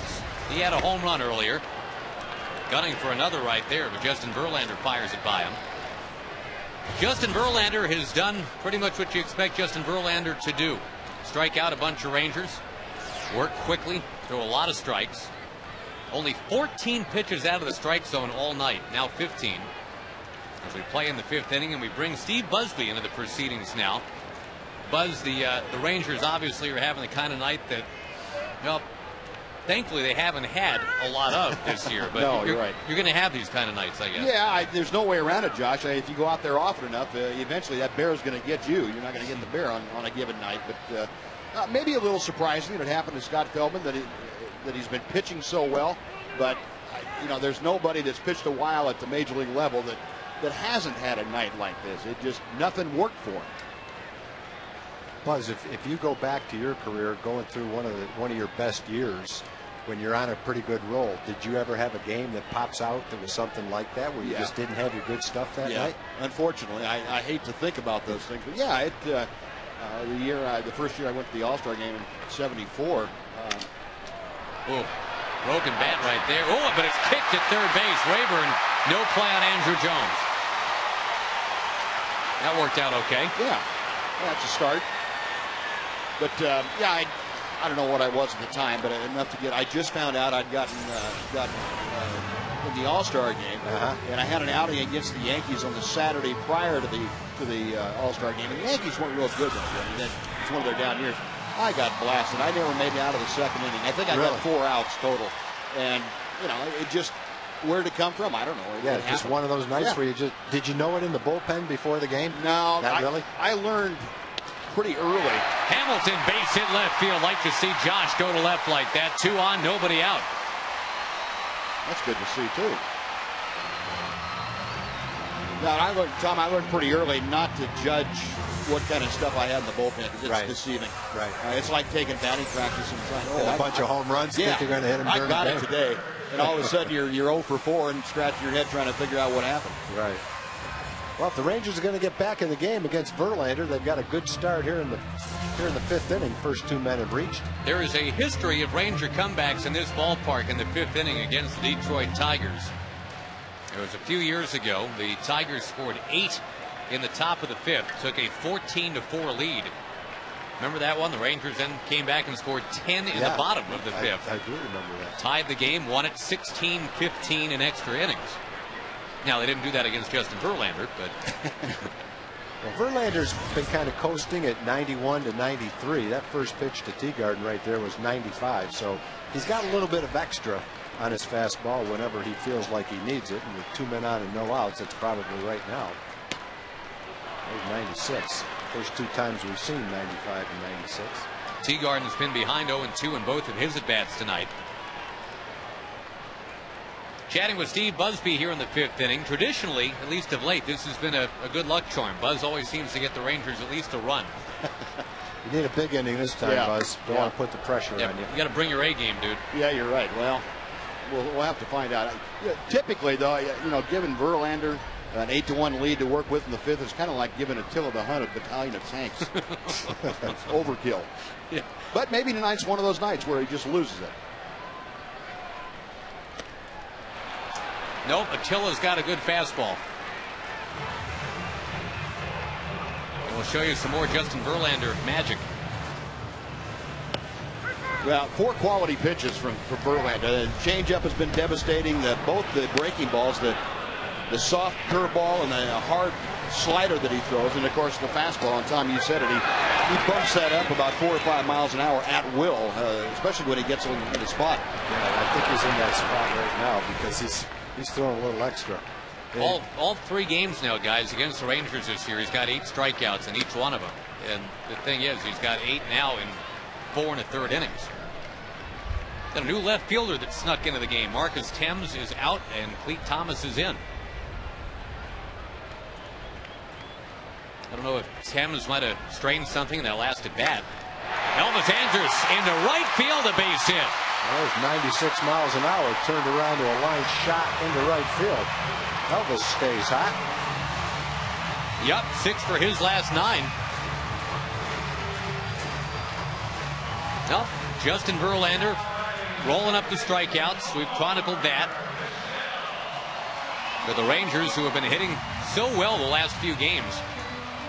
Who was it the Rangers had a game again? I think it was John Lackey, who was about untouchable through 4 or 5 innings, and all of a sudden you look up at the scoreboard and the Rangers have punched across about 5 runs. It was the 5th inning, and actually, it was 6 runs in the 5th. The Rangers will take that right here.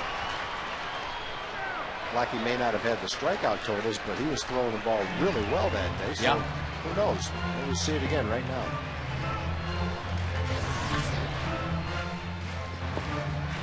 And the always at the ready Omar Vizquel had a 2-strike single back in the 3rd.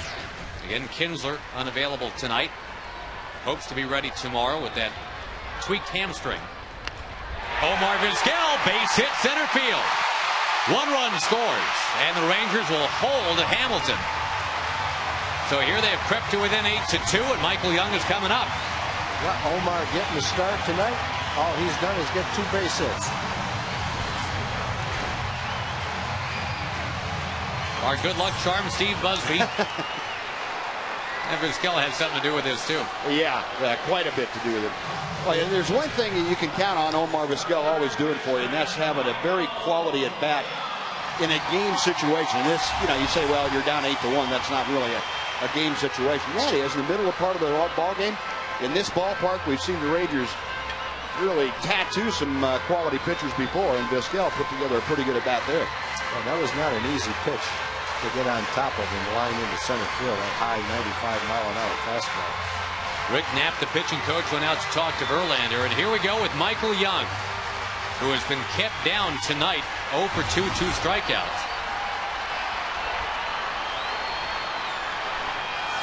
Now the crowd is buzzing. On appeal, no swing.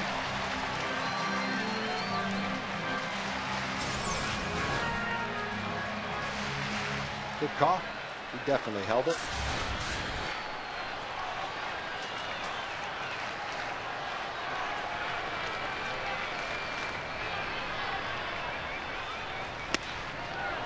97 miles an hour from Verlander. But he's behind 2-0 with no place to put Michael. He may have a couple more MPH in that thing. Yeah. Remember the no-hitter he threw that in the 9th inning he was throwing 101? Amazing. Yeah. Well, they say he was doing that in his last start against Chicago, too. Young flicks a 97 mile an hour pitch into the crowd.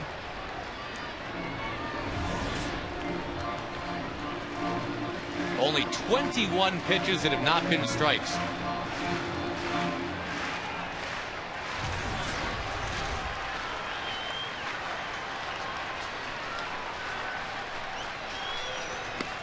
That's high.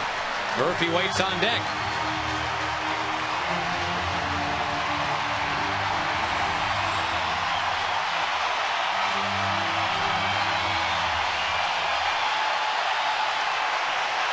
The fans got something to cheer about right now. Straight on a heat from Verlander.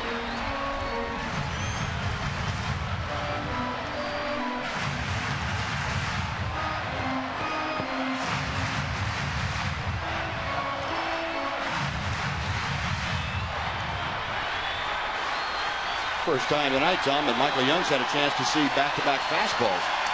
Yeah, he sees some pretty good breaking balls tonight. To right field, base hit. 1 run scores. 2 runs score. Young in a second with a double.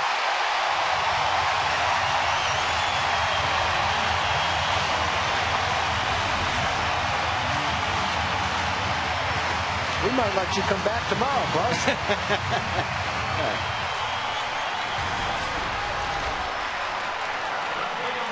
It all started with that kicked ball at third base by the backup third baseman Ryan Rayburn. And that little sliver of hope for the Rangers has been exploited now.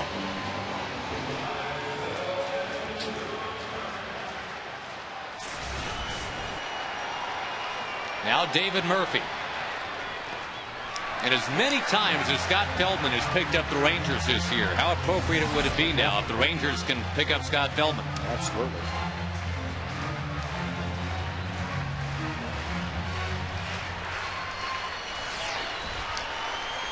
Second and third and just 1 out.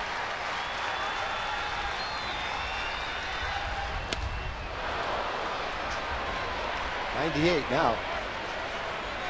Gets in a little bit more of a jam. You probably will see 101. But you know, the harder he's throwing, the better the Rangers have been hitting. Elvis hit a 96 mile an hour pitch to right field. Omar and Michael, pretty much the same thing. 98, Murphy's late.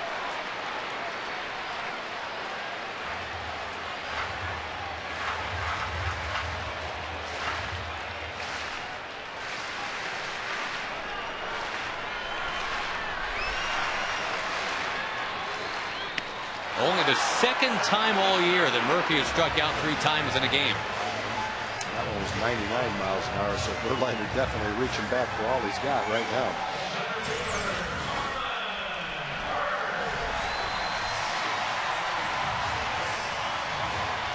Imagine going through 4 innings with 7 strikeouts, throwing 92, 93 miles an hour. And then all of a sudden, an inning later, when you feel like you need a little extra, being able to find 6 miles an hour more than what you've been throwing. Pretty good reserve right there. Spare tank. Here's Marlon Byrd up and outside. Hank Blaylock on deck. It's not just that Verlander's touching 97, 98. He's consistently sitting on 97, 98 now. Well, good news for the Rangers, though. You get him out of this inning, even if you don't get any closer than 8-4. He's used up a lot of energy in this inning by doing what he's doing. Definitely. 99, but not close to the zone. And what calls out for a patient at bat anyway from Marlon Byrd.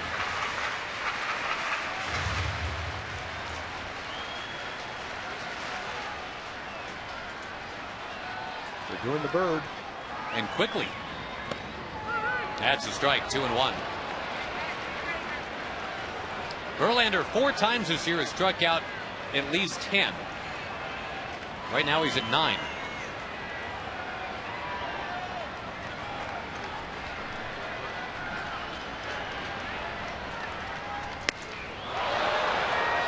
Straight on a heat, and it's 2-2.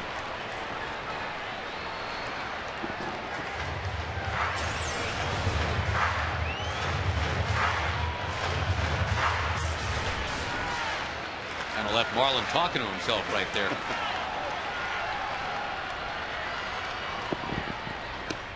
Up and in.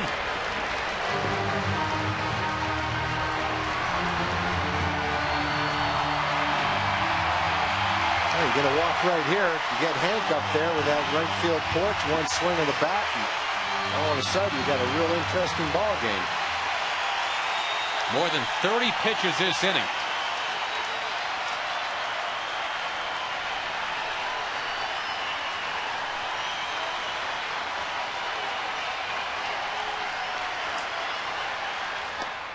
Strike 3 called.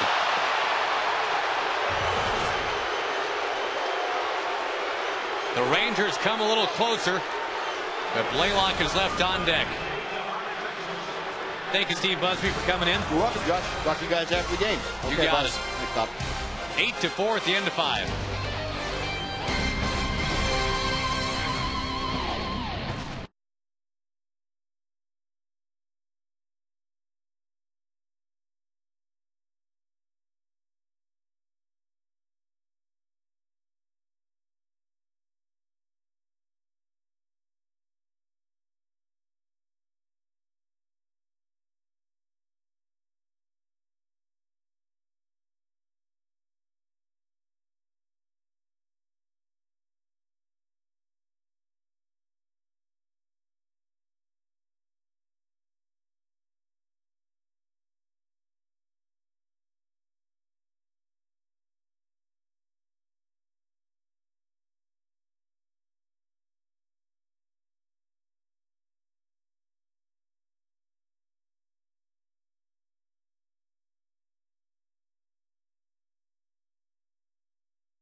It took him a while to get that done. The Rangers scored 3 times, got back to within 8-4.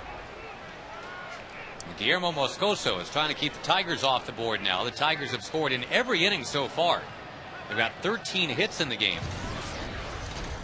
They've also drawn 5 walks, and they've been hit by a pitch.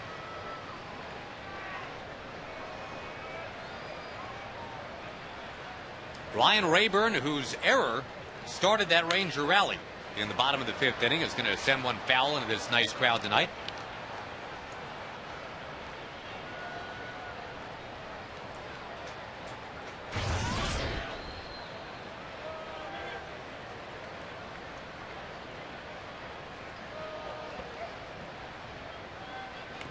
A bunt is jabbed foul.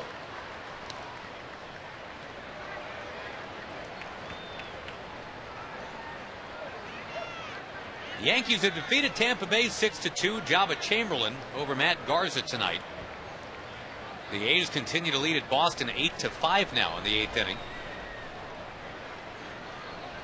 Twins have overtaken the White Sox 3-2 in the 6th. One hopper to Elvis Andrews.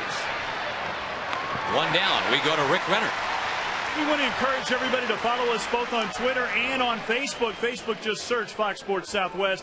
Twitter, FS Southwest. And we ask you, with the trade deadline coming up on Friday, do you think the Rangers should stand pat or make a move? There's a lot of crazy trades out there. We hear that one Roy Halladay for like 5 prospects, the kitchen sink, and Tom Grieve.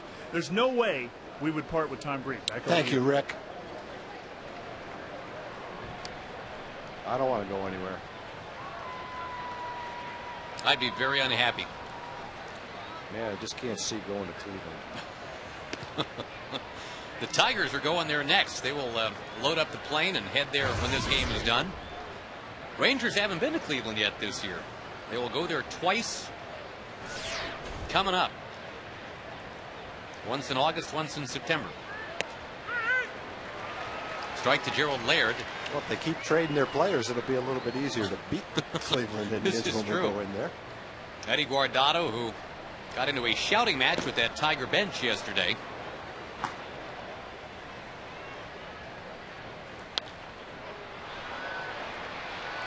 Shallow right, Vizquel.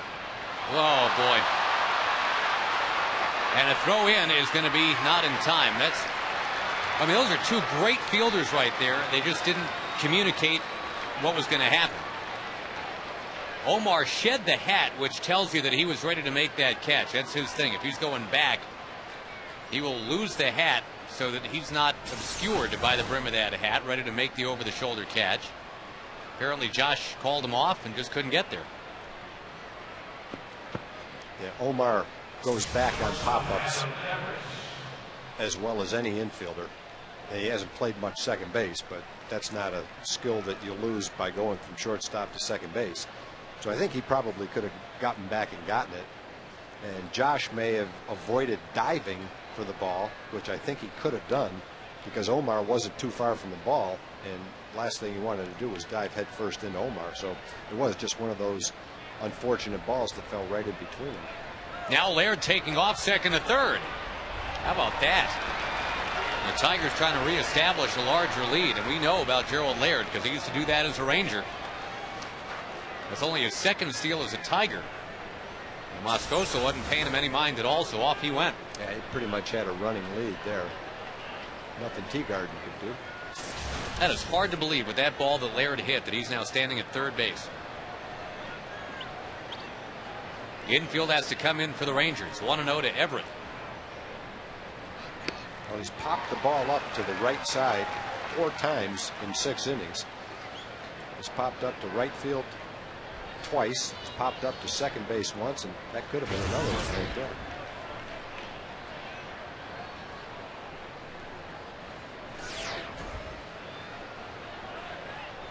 With the infield in, the 1-1 pitch is down. Close to 70 pitches now for Moscoso. And again, Eddie Guardado is ready. You've got the lefty, Curtis Granderson, on deck.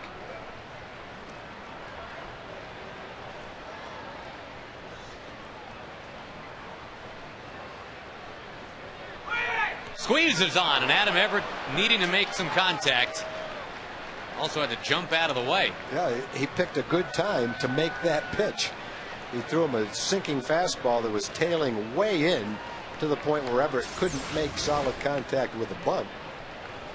If that ball's out over the plate, chances are the Tigers pick up a run right there. But it was so far inside, Everett did everything he could do, but couldn't make contact enough to keep it fair. And the 2-2 is up.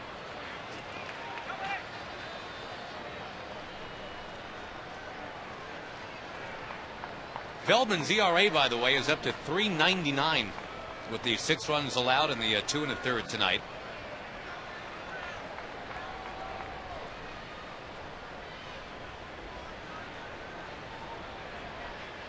Moscoso brings it, and that ball chipped into shallow right field. Josh Hamilton is ready. Laird tags. He's coming in. Throws too high. That's some daring base running because normally that's easy pickings for Josh Hamilton. He just airmailed it. Yeah, if he got the ball down, he would have had an assist and Gerald would have been out of the plate. But the other side of it is you run aggressively, you make the outfielder make a good throw. And from that distance, it's not automatic that you're going to be able to make an accurate throw to home. And that time, Josh was unable to do it, and Gerald came up with a run. That's the Gerald Laird the Ranger fans appreciated for quite a few years, just running around like that. The Tigers have scored in every single inning. They lead 9-4. Eddie Guardado is coming into the game. We'll be back in just a moment.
1,000 fans that join us tomorrow night get the Rangers cap that's being modeled so beautifully by Shonda right here. That's compliments of Coca-Cola. TexasRangers.com is how to get your tickets, or 972 Rangers. Shonda Poster is our sixth shooter and model and hat wearer and winker and waver. Thank you, Shonda. Nice job. Thank you. We get back to baseball now. Curtis Granderson batting, and Eddie Guardado to face him. It's been a 2-homer night for Curtis Granderson. It was an interesting night for Eddie Guardado yesterday. The ball that got inside to Adam Everett. Those guys were briefly teammates in Minnesota. Chop ball first base. Nobody's yelling at anybody here. Eddie Guardado throws a couple pitches, and that's it. We go to the bottom of the sixth. The Tigers lead the Rangers 9-4.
Jackpot worth $100 plus tickets to a Ranger game and dinner for two at Sonic. Good luck to Brandon McKinney of Dallas.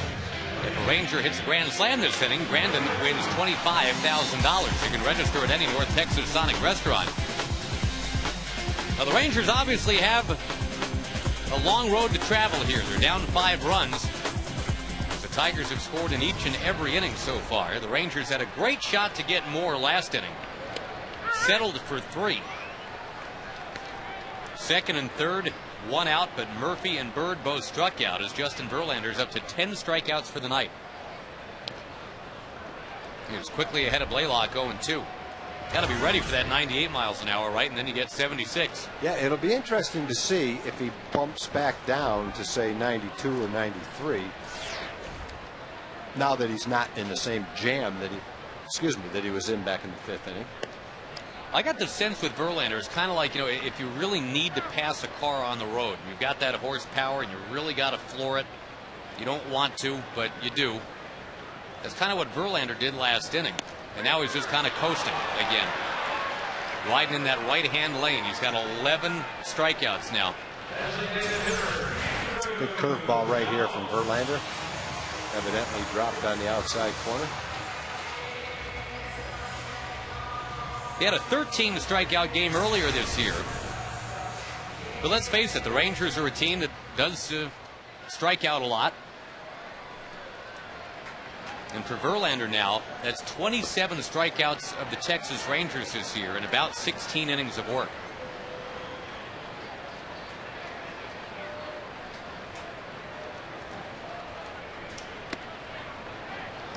Couple missing to Andrew Jones. Andrew with a home run tonight, his 16th of the year. Tigers have one from Marcus Thames, and they've got 2 from Curtis Granderson.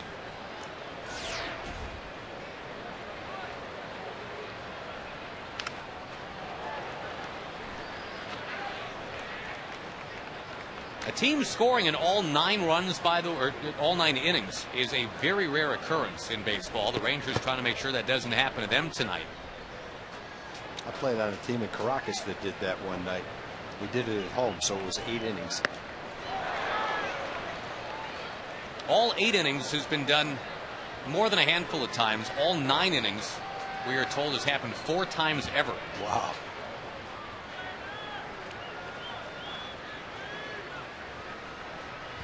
In the major leagues. I don't know about Caracas. Sorry about that. I got one for you, though. In the old Texas League, back when El Paso was in it, and back when Shreveport was in it, El Paso once in a 10-inning game. 1 run exactly. Every inning? And it was a 10-inning game. Wow. They won 10-9 in 10, scoring exactly once in 10 straight innings. That's pretty much impossible to do, but they did it. 4 straight strikeouts for Verlander. Yeah, he's up to 12 now in just 5 2/3 innings. Luke Hochevar had a good game against the Rangers back in Kansas City. Double-digit strikeout night. Oh, he had a good breaking ball in that game against the Rangers. Verlander's mixed up a little bit of everything tonight. Mid-90s fastball, good curveball, good changeup. Even throwing some sliders tonight. And really, 6 hits and 4 runs in 6 innings against Verlander. That's good output. Yeah, it is. You're happy with your offense tonight. Hamilton sends it out of play, and probably 9 times out of 10 this year, maybe more than that with Scott. You've got a lead right now in the 6th inning. His career high is 13. Hamilton, line shot, caught by Everett. Right now he's at 12 through 6. 9-4 Detroit.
By your North Texas Chevy dealers. You're invited to the Chevy Open House. And by Corona, the official sponsor of the Timeout. Along with Jim Knox, our roving reporter. Tom Grieve, our expert color commentator. I don't know what I do, but I'm Josh, and welcome back. It's the Rangers and the Tigers tonight, with the Mariners coming in tomorrow. A 7:05 first pitch. Derek Holland expected to throw that pitch. Seattle will bring a new shortstop with them. Jack Wilson got traded there today from the Pirates.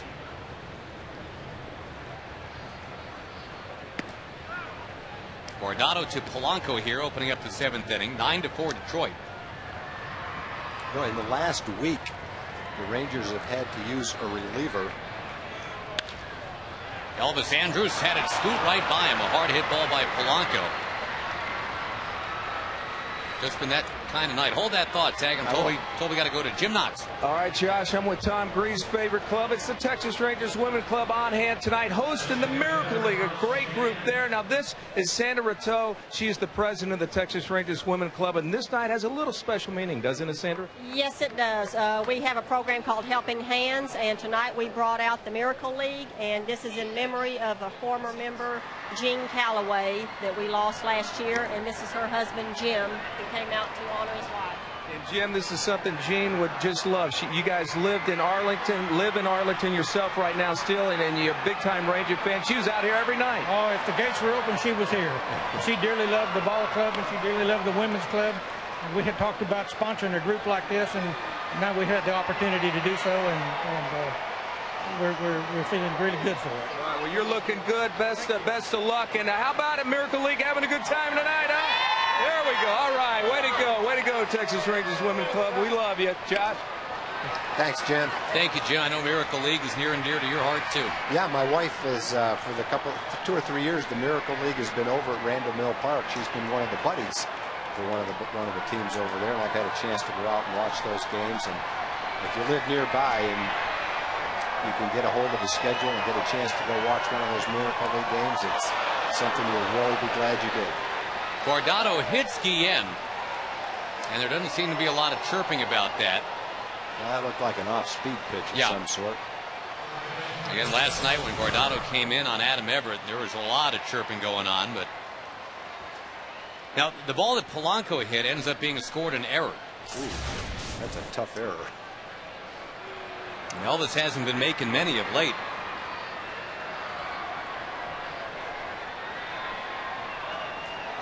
First in the last 20 games committed by Elvis, and I'm with you. It's a tough one. I mean, he got to the ball, but it was a smash. That ball was kind of a skimming one-hopper. High drive by Cabrera. Hamilton back. Hamilton looking. It is gone. It's a 3-run home run. It is 12-4. That's a 4-hit game for Miguel Cabrera. He continues to just pound the baseball. 4 hits and 4 runs batted in tonight as the Tigers indeed keep scoring in every inning. Unfortunately, in the first 2 games, the Rangers got Cabrera out when they needed to, especially Tommy Hunter with the bases loaded.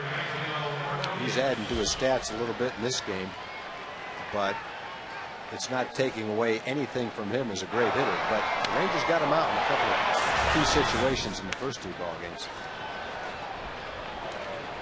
Now Ordonez with a foul. The bullpen's numbers have been just incredible, but tonight a little bit of a departure.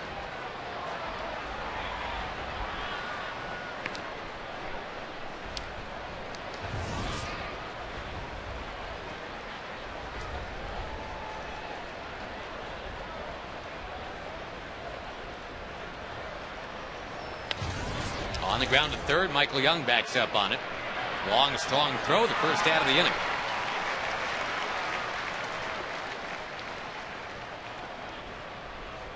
Coming into this game tonight, that's what the bullpen had done the last week and a half.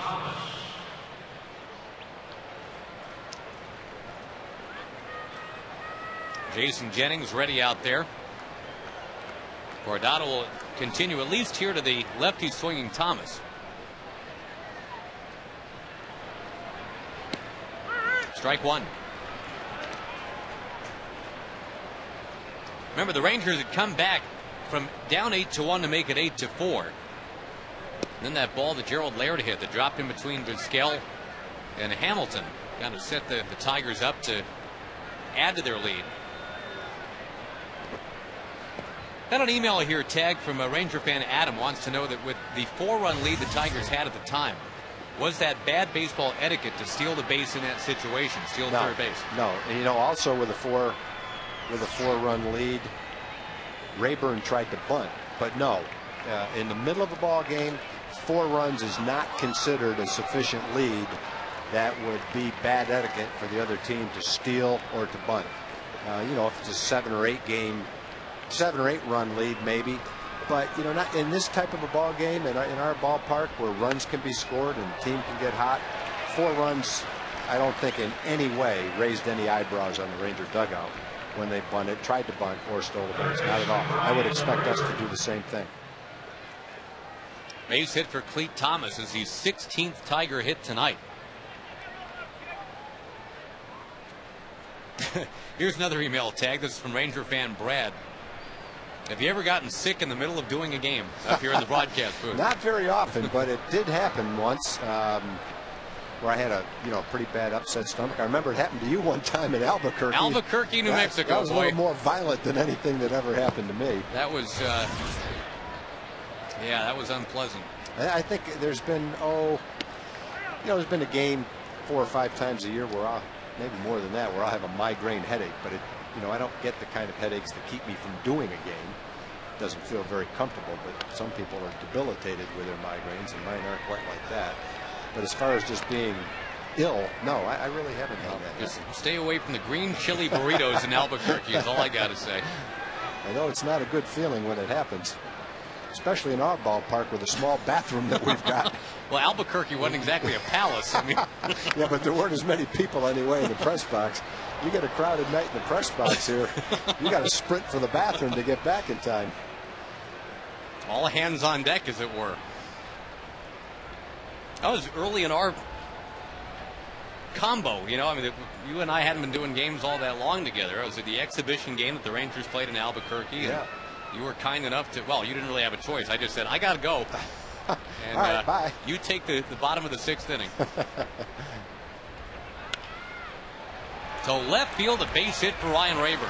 Yeah, you get games like this. That's whatever, 16 or 17 hits now, where everything that you hit hard falls in and everything that you hit soft falls in. And the Tigers have had their share of all those kind of hits tonight. But, they were shut down over a fairly long period of time. The Rangers shut them down in the first 2 games. As you said earlier, they're due to have a game like this. And fortunately, it's just 1 out of 162. And when it's over, you chalk it off and come back and play the Mariners tomorrow. 12-4. We'll take a break and we'll come right back.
To speed with the AT&T Rapid Rewind.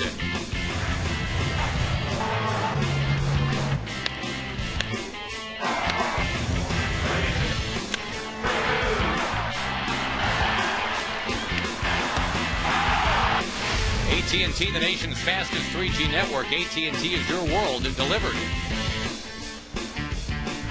Gerald Laird, the former Ranger, against Jason Jennings now. Jennings in for Eddie Guardado, who was on for Moscoso, who was on for Feldman. The shortest night for Scott Feldman as a starter this year. He lasted just 2 1/3. Moscoso went 3 innings. And Guardado went 2/3 of an inning.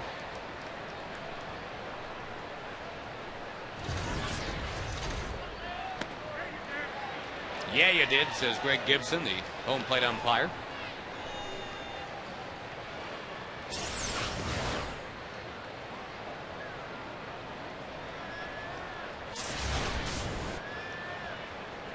It's not exactly, I'm sorry to inform you of this, sir. That's just, yeah, you did.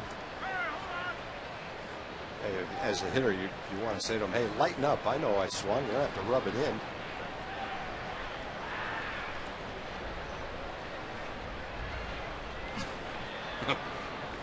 Like, see, Larry. Gerald might have been arguing. I'm not sure, but he definitely swung at it. Slowly towards third, Young to second base, and that's the only out they'll get. Laird having already hit into a triple play against the Rangers this year.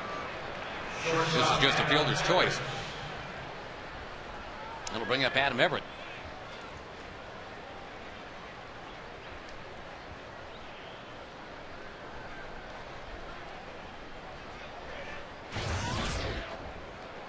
Email from Ranger fan Mike. Do the announcers ever participate in the wave? No. Not in this booth, anyway. No. I stopped doing the wave about 15 years ago. Besides, the veteran down in the truck, Dave Burchett, ever caught us doing the wave, probably never talked to us again. He's not a big fan of the wave. I don't have anything, I'm not quite as strong as Dave. I don't have anything against the wave. I just think it's probably seen its better day. I guess my take is when it's 12-4 in the 7th, if y'all want to start one, go ahead. When it's 3-3 in the 8th, just like it's not time for us to be talking about Seinfeld, it's not time to be doing the wave when it's 3-3 in the 8th. 12-4 in the 7th, I'd say knock yourselves out. But personally, I'm with you. It's just not something I'm really into. When it first came out, I think I was in college when it first came out. I liked it. It was pretty cool, especially in Tiger Stadium. The way they used to do it there, had one deck going one direction, another going the other. That what we just saw right there was borderline incredible. I mean, Adam Everett just kind of stuck out his bat. I wouldn't be surprised if his eyes were closed. And the ball ends up in right center field. It is that kind of night. That's a pretty good pitch from Jason, really. Slow motion follow through, but well-directed line drive that Omar couldn't quite get to. Everett had been 6 for 44 in July. He is 3 for 4 tonight.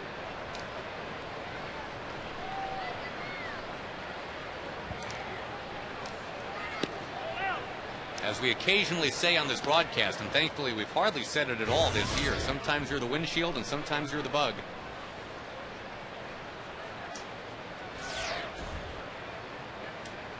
The Rangers have been the windshield a lot more often than the bug this year, that's for sure. No doubt. And as you said, I mean, these nights are just going to happen. Andrews drifting back makes the catch, and that's the inning. But a 4-run top of the 7th, making it 13-4.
the, what was that, the fourth inning? No, the third inning of the game, and getting the Rangers out of a problematic situation. But the Rangers have gotten themselves into so many problematic situations tonight. It has become a 13-4 ball game. That was our Frost Brewed Coors Light Freeze Can. Justin Verlander stays on the mound. Justin Verlander has already struck out a dozen. His career high is 13. Tigers bullpen has not been active yet tonight.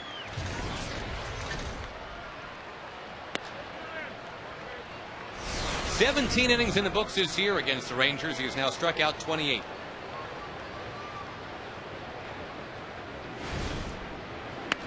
Rangers had their one shot in the bottom of the fifth inning. They did score 3 runs in that inning, but they had second and third, one out.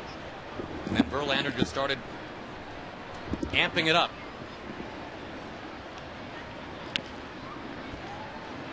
Hitting 99 on the gun a couple times.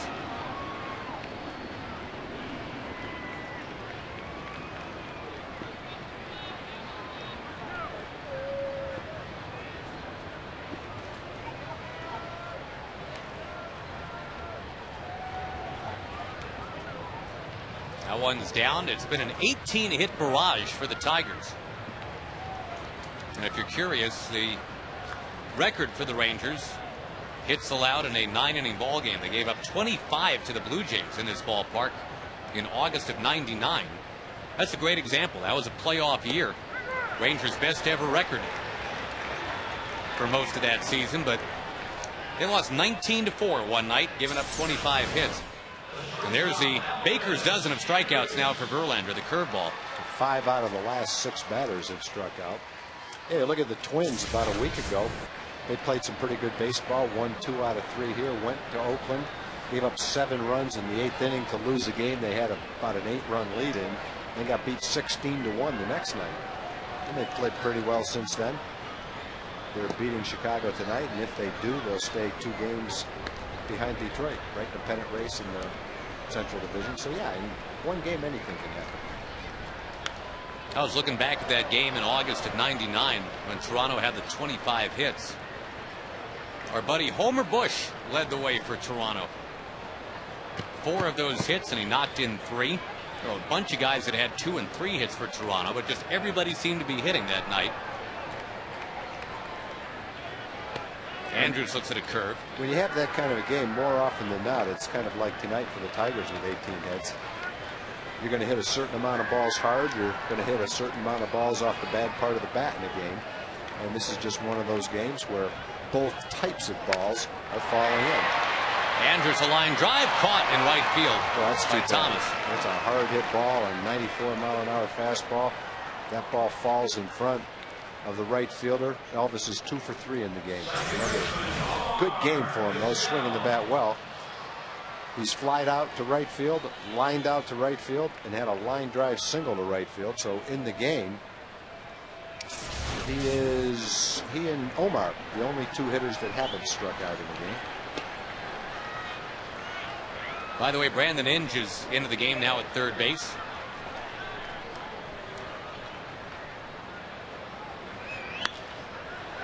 Now Vizquel with a pop-up. Rayburn has moved to left field with Inge now at third, so that's why Thomas is in right. They play a little pinball out there.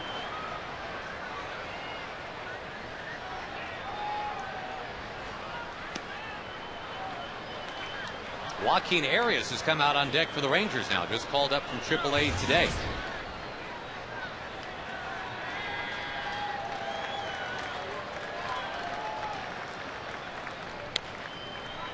Omar slaps it past Verlander, who goes to the bag and finds that bag. Well, the Rangers now, their charge is to see if they can keep the Tigers off the scoreboard one time or two. They've scored in every inning so far. It's 13-4.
13-4 advantage for the visitors. And Placido Polanco nails one to left field. David Murphy back, and it's over his head, and that's just how it's gone tonight. The automatic double as it bounces on out of here. It's the third time that Polanco's been on base. Tigers batted around last inning. They scored 4 times. The Tigers have stranded 12 tonight. They have tied a season best with 19 hits. It's the third time this year the Rangers have given up that many.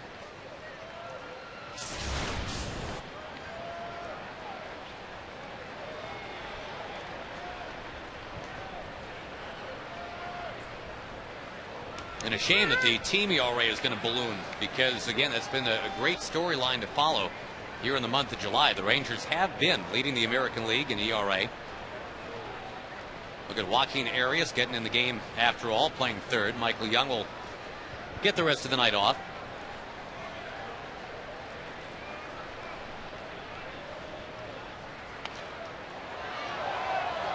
Carlos Guillen with the foul. He's been on base 4 straight times tonight.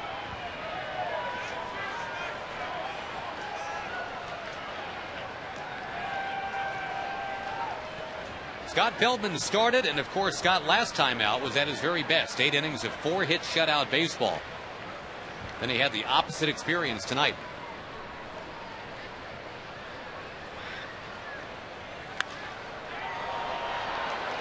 Another one, he hit well to left. Murphy near the track has got it. Well, one thing you see from the Rangers starting pitchers, when they come out of a game, they may change their shirt, but they always come back and watch the rest of the game from the bench. Almost every time, most of them. And the starting pitcher has the prerogative to go in and take a shower and wait in the clubhouse for the team to come back in. And I think in a lot of cases that's what starting pitchers do. But almost all the time, you see the Rangers starting pitcher get a new sweatshirt on, put a warm-up on, and come back and sit with his teammates and cheer for the ball club. I think that's something that the rest of the players appreciate. Cabrera with 4 hits and 4 runs batted in tonight. Fouls one into the crowd.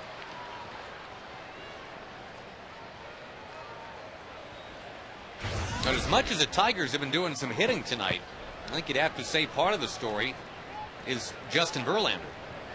He was working on the best strikeout season by a Tiger pitcher since the early 70s.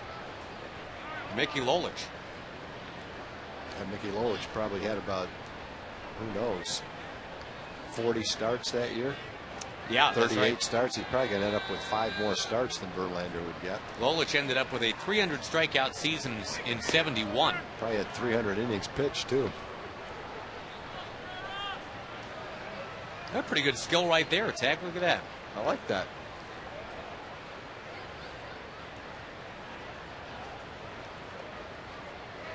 Did you ever play the game in elementary school where you had to put an eraser on your head and play like tag? Yes. Vizquel, what a play. Look at that. Who got him? It seemed destined for center field in a 5-hit, 5 RBI game. But Omar Vizquel, 42 years old, playing like he's 22 years old. In for Ian Kinsler tonight. Now a runner at third, 2 away.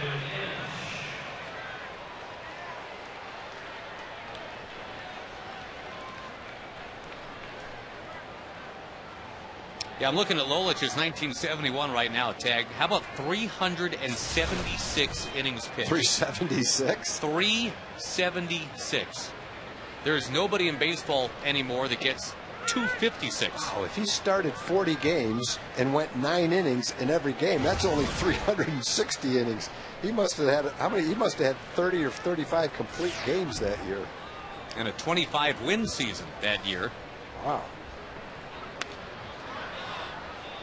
Then he followed it up with 327 innings in 72, then a couple of 308s. Heck, nowadays you put bonuses in guys' contracts if they can throw 376 innings in 2 years. Well, Verlander has led the Tigers the last 2 years at 201. 376. Good slider. Yep, and for the first time tonight, the Tigers failed to score in an inning. Rangers trailing 13-4. Bottom of the 8th coming up.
Missed. Curtis Granderson has had not one but 2 home runs tonight. He's had a huge series.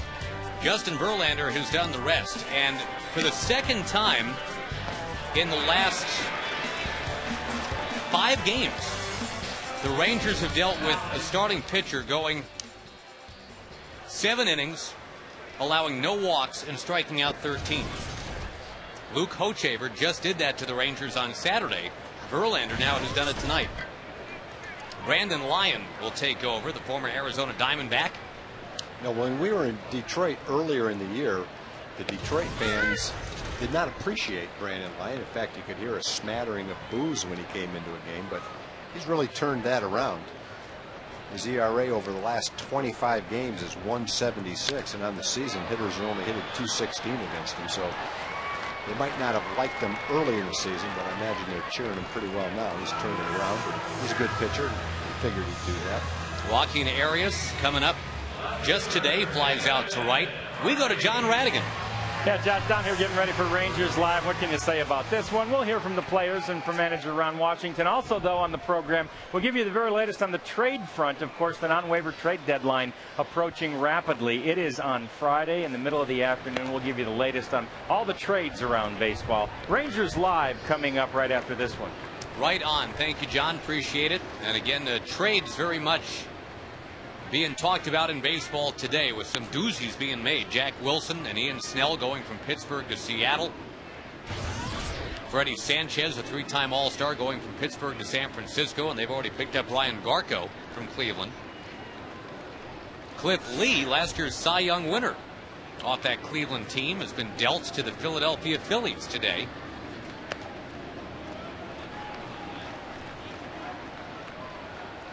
And you got to figure there's more to follow.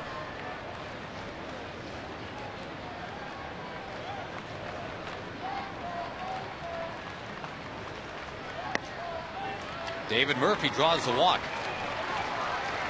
Having struck out his first 3 times, that's got to feel nice. Marlon Byrd comes up next.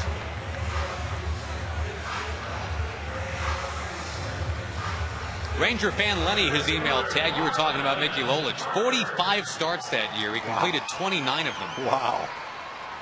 45 starts. Now you say before the season you hope your ace gets 32 or 33 starts. He had 12 more starts.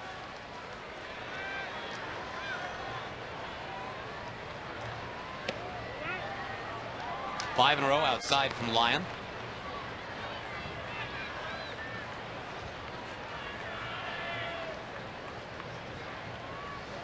Lolich that year averaged more than 8 innings per start. So you're saying that's impressive. Pitching in a 4-man rotation too. Pitching in a 4-man rotation, but if you have a 4-man rotation for 162 games, that's about 40 starts. So someone, the 4th starter, was being skipped every now and then, and Lolich was picking up his start. Probably 4 times that year he did that, pitching on 3 days rest. 376 innings. Almost, you just wouldn't expect a guy to physically be able to even attempt that nowadays. Every year. I mean, because before that, Denny McLain was going 330 innings a year for the Tigers. And Denny broke down when he was 24 or 25, maybe 26, because he came to the Senators in his mid-20s. After he'd already won 30 games. I think he won 24 or 25 the year before or right after that.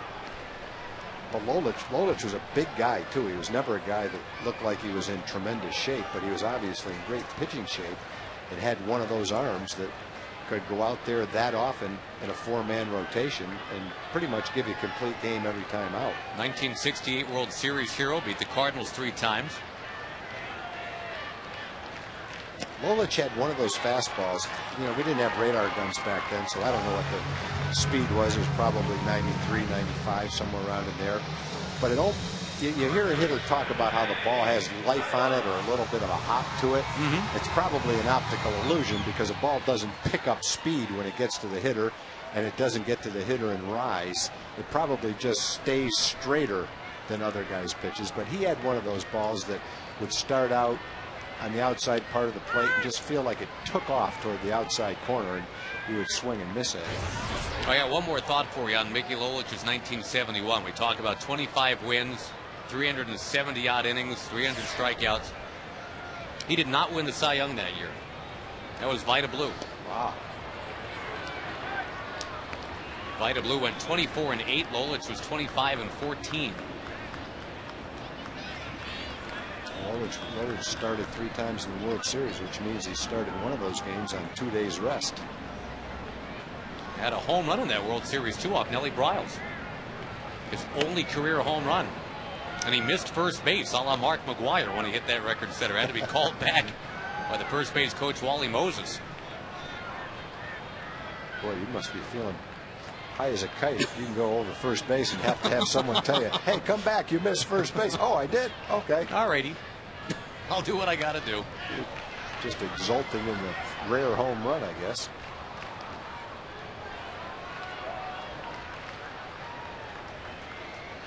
Now, we've wandered into Mickey Lolich talk because Justin Verlander had that no-walk, 13 strikeout performance.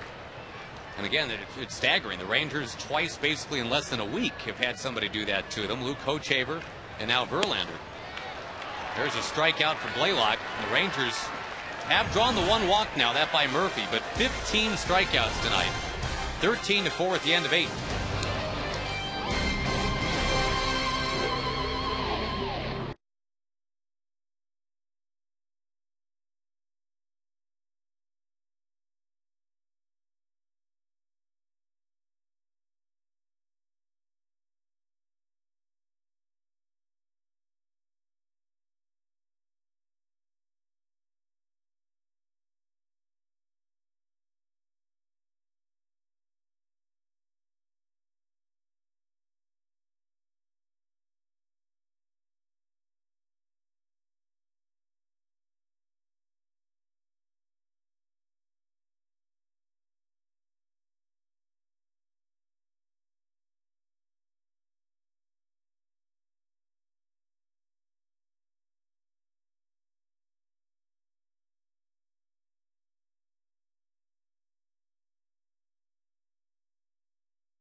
Southwest Airlines. Go to southwest.com, grab your bag, it's on. And buy the Ford F-150. It's not just a pickup truck, it's a Ford F-150.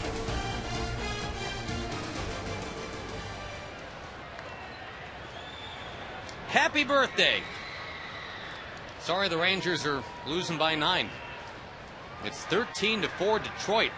The Angels won their game today. The Mariners won their game. The Red Sox at last check were losing, which is good. Look at that wild card situation. That one has gone final, we're told. The A's beat the Red Sox 8-6. Here is Darren O'Day. Yeah, this is not a game you want to use Darren in, but you know that's just the circumstances of the ball game. Been a tough time for Texas teams today. The Cubs beat the Astros 12-0. Rangers losing 13-4. Rangers have a home run from Andrew Jones. RBI double from Michael Young. Actually, a 2 RBI double from Michael Young. Big problem for the Rangers, I would say, Tag, is they've needed close to 200 pitches tonight to deal with the Detroit Tigers. That's probably about 80 too many.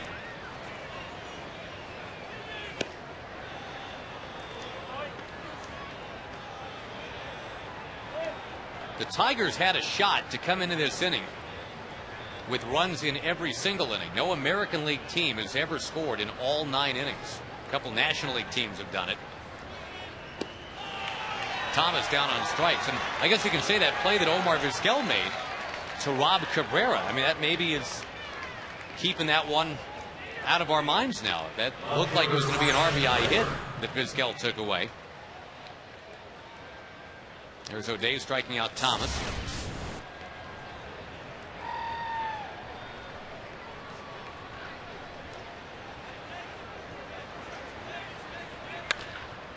Omar goes and finds it. Throws out Ryan Rayburn.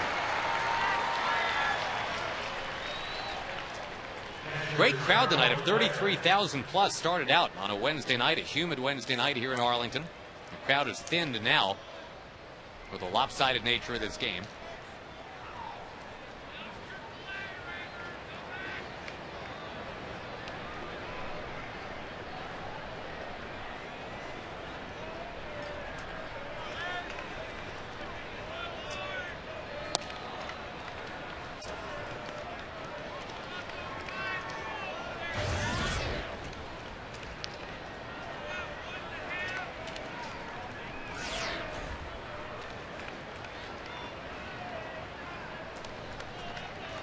The Rangers will need what the Tigers actually got when they opened Old Tiger Stadium. The very first game in Tiger Stadium, believe it or not. They scored 10 in the bottom of the 9th to win 14-13. That was the first ever game that Tiger fans got to see at the then spanking new ballpark at Michigan and Trumbull. Then it never ever happened again, but what a time to do it. No kidding. Hopefully everybody stayed around for the end of the game. Well, they weren't exactly running home to see, you know, Entourage or anything. It was yeah, what else do they have to do, right? It was 1901. But the gin mills were open, though. They couldn't even go out and do the Charleston yet. That was 20 years away.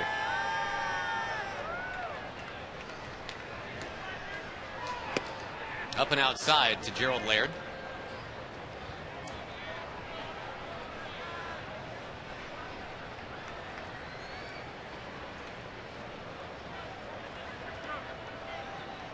The Seattle Mariners are the opposition starting tomorrow night. A 4-game series. In there, down goes Laird. So the Tigers hit the pause button at 13 runs and 19 hits. Now we'll see if the Rangers have that historic 10-run bottom of the 9th when we come back.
Lead at the 7th inning stretch, and they'll take it into the bottom of the 9th. The Romano's Macaroni Grill player of the game is Justin Verlander. No walks, 13 strikeouts. Again, the Rangers have done that 0/13 thing a couple times now. Very recently, Luke Hochever in KC. Now Verlander tonight here in Arlington.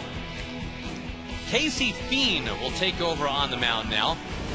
Just trying to polish things off for Detroit. They're going to get out of here, it would appear, with one win in this 3-game series.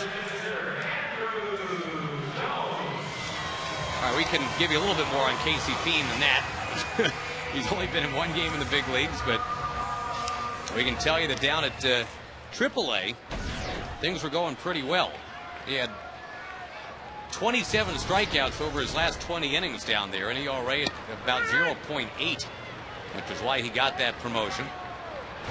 He just came up from Toledo Saturday, and that's when he tossed those 2 1/3 scoreless innings you just saw on your screen. I think if every time you can play a quality team like the Tigers and win 2 out of 3, you're happy with the series. Not quite as happy when you win the first 2 and then lose the last one, but still, you face Galarraga, who's been tough on the Rangers, Verlander in the series. The Tigers are first place team in the Central, and you can't be disappointed with winning 2 out of 3. No, you hate when these kind of games happen, and you feel badly for Scott Feldman, who's been such an asset all year, and everybody's entitled to one bad game. They really are. And in some ways, these kind of games are a little bit easier to sweep aside than, say, if you lose 5-4 in 14 innings or something like that. But they still don't exactly tickle.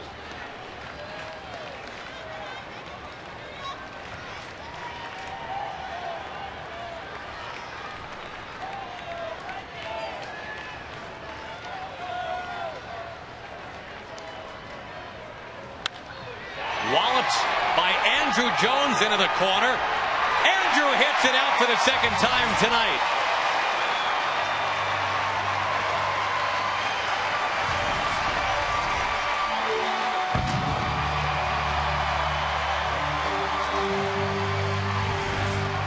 And if the historic 10-run bottom of the 9th is going to happen, that's a good start. That is Andrew Jones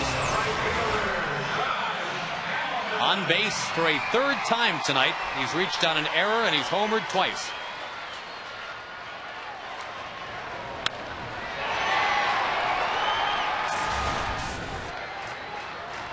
Now Josh Hamilton taking outside.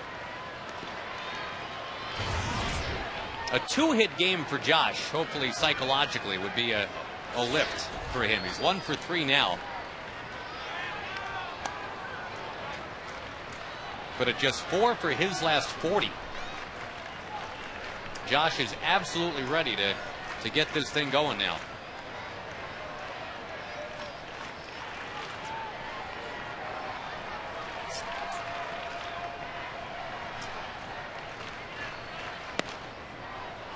Up and away, 2-1.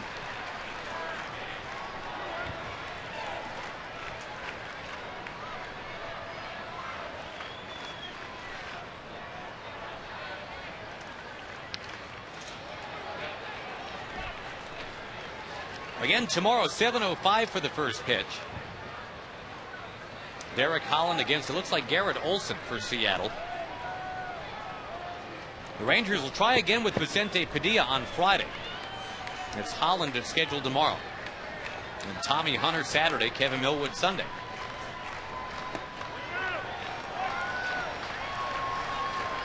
If you want to see Felix Hernandez pitch for Seattle, that's the Saturday game.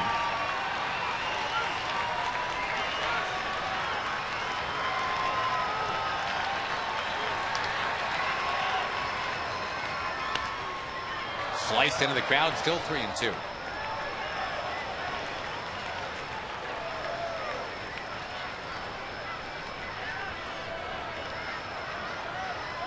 Again, the Angels won their game 9-3 today over Cleveland. The Mariners won their game 3-2 against Toronto. Got him. 1 down in the 9th.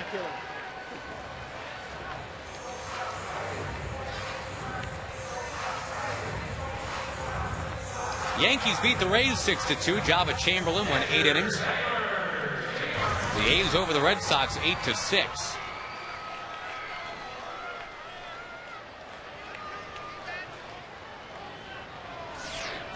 Looks like the Rangers will stay a game back in the loss column in that wild card pursuit. But they will slip to 3.5 behind the Angels in the West.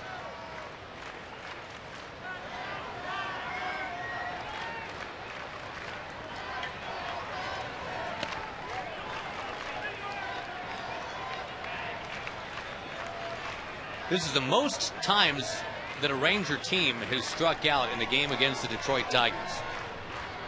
16.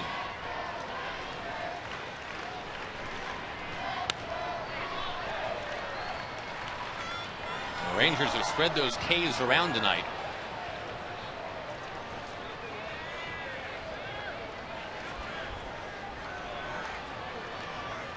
Twins have defeated the White Sox 3-2. Joe Nathan saves his 29th.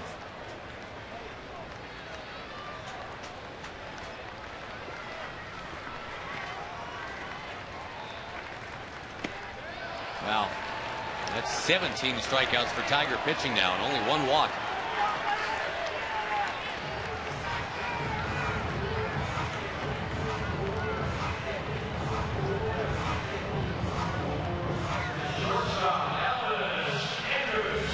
After the game, it's Rangers Live. John Radigan and Steve Busby will have that for you. There are their silhouettes. The lights will come on soon enough.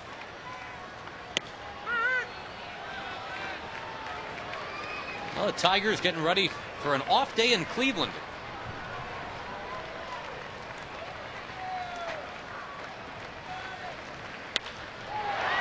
Andrews with a base hit, the 8th for the Rangers tonight.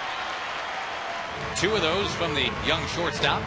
Yeah, he's hit the ball well tonight. 2 hard hit base hits, 1 to left, 1 to right.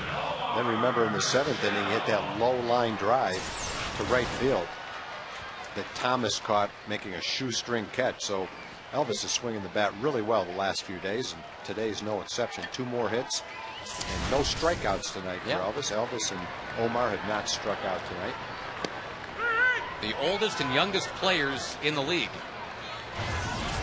Vizquel and Andrews are the double play combination for the Rangers tonight. Yeah, Elvis is 7 for his last 11.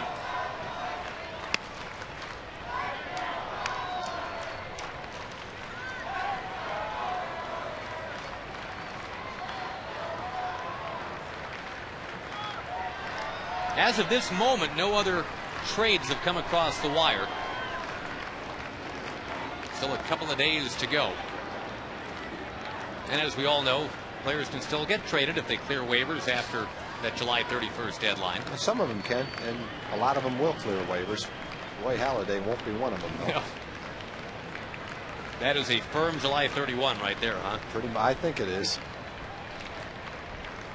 I have to think someone will claim him, if for no other reason, so he can't go to another team.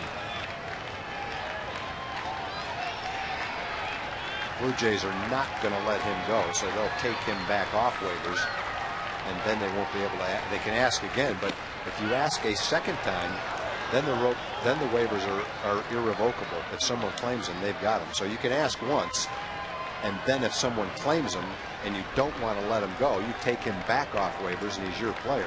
But if you ask again and someone claims him, then he's gone. Strike 3, and maybe that's an appropriate way to end it, as the Rangers end up striking out 18 times tonight. And your final is 13-5. Justin Verlander had 13 of those punch-outs, and the Tigers do steal one game here in Arlington. Rangers Live coming up. A 13-5 win for Detroit tonight on Fox Sports.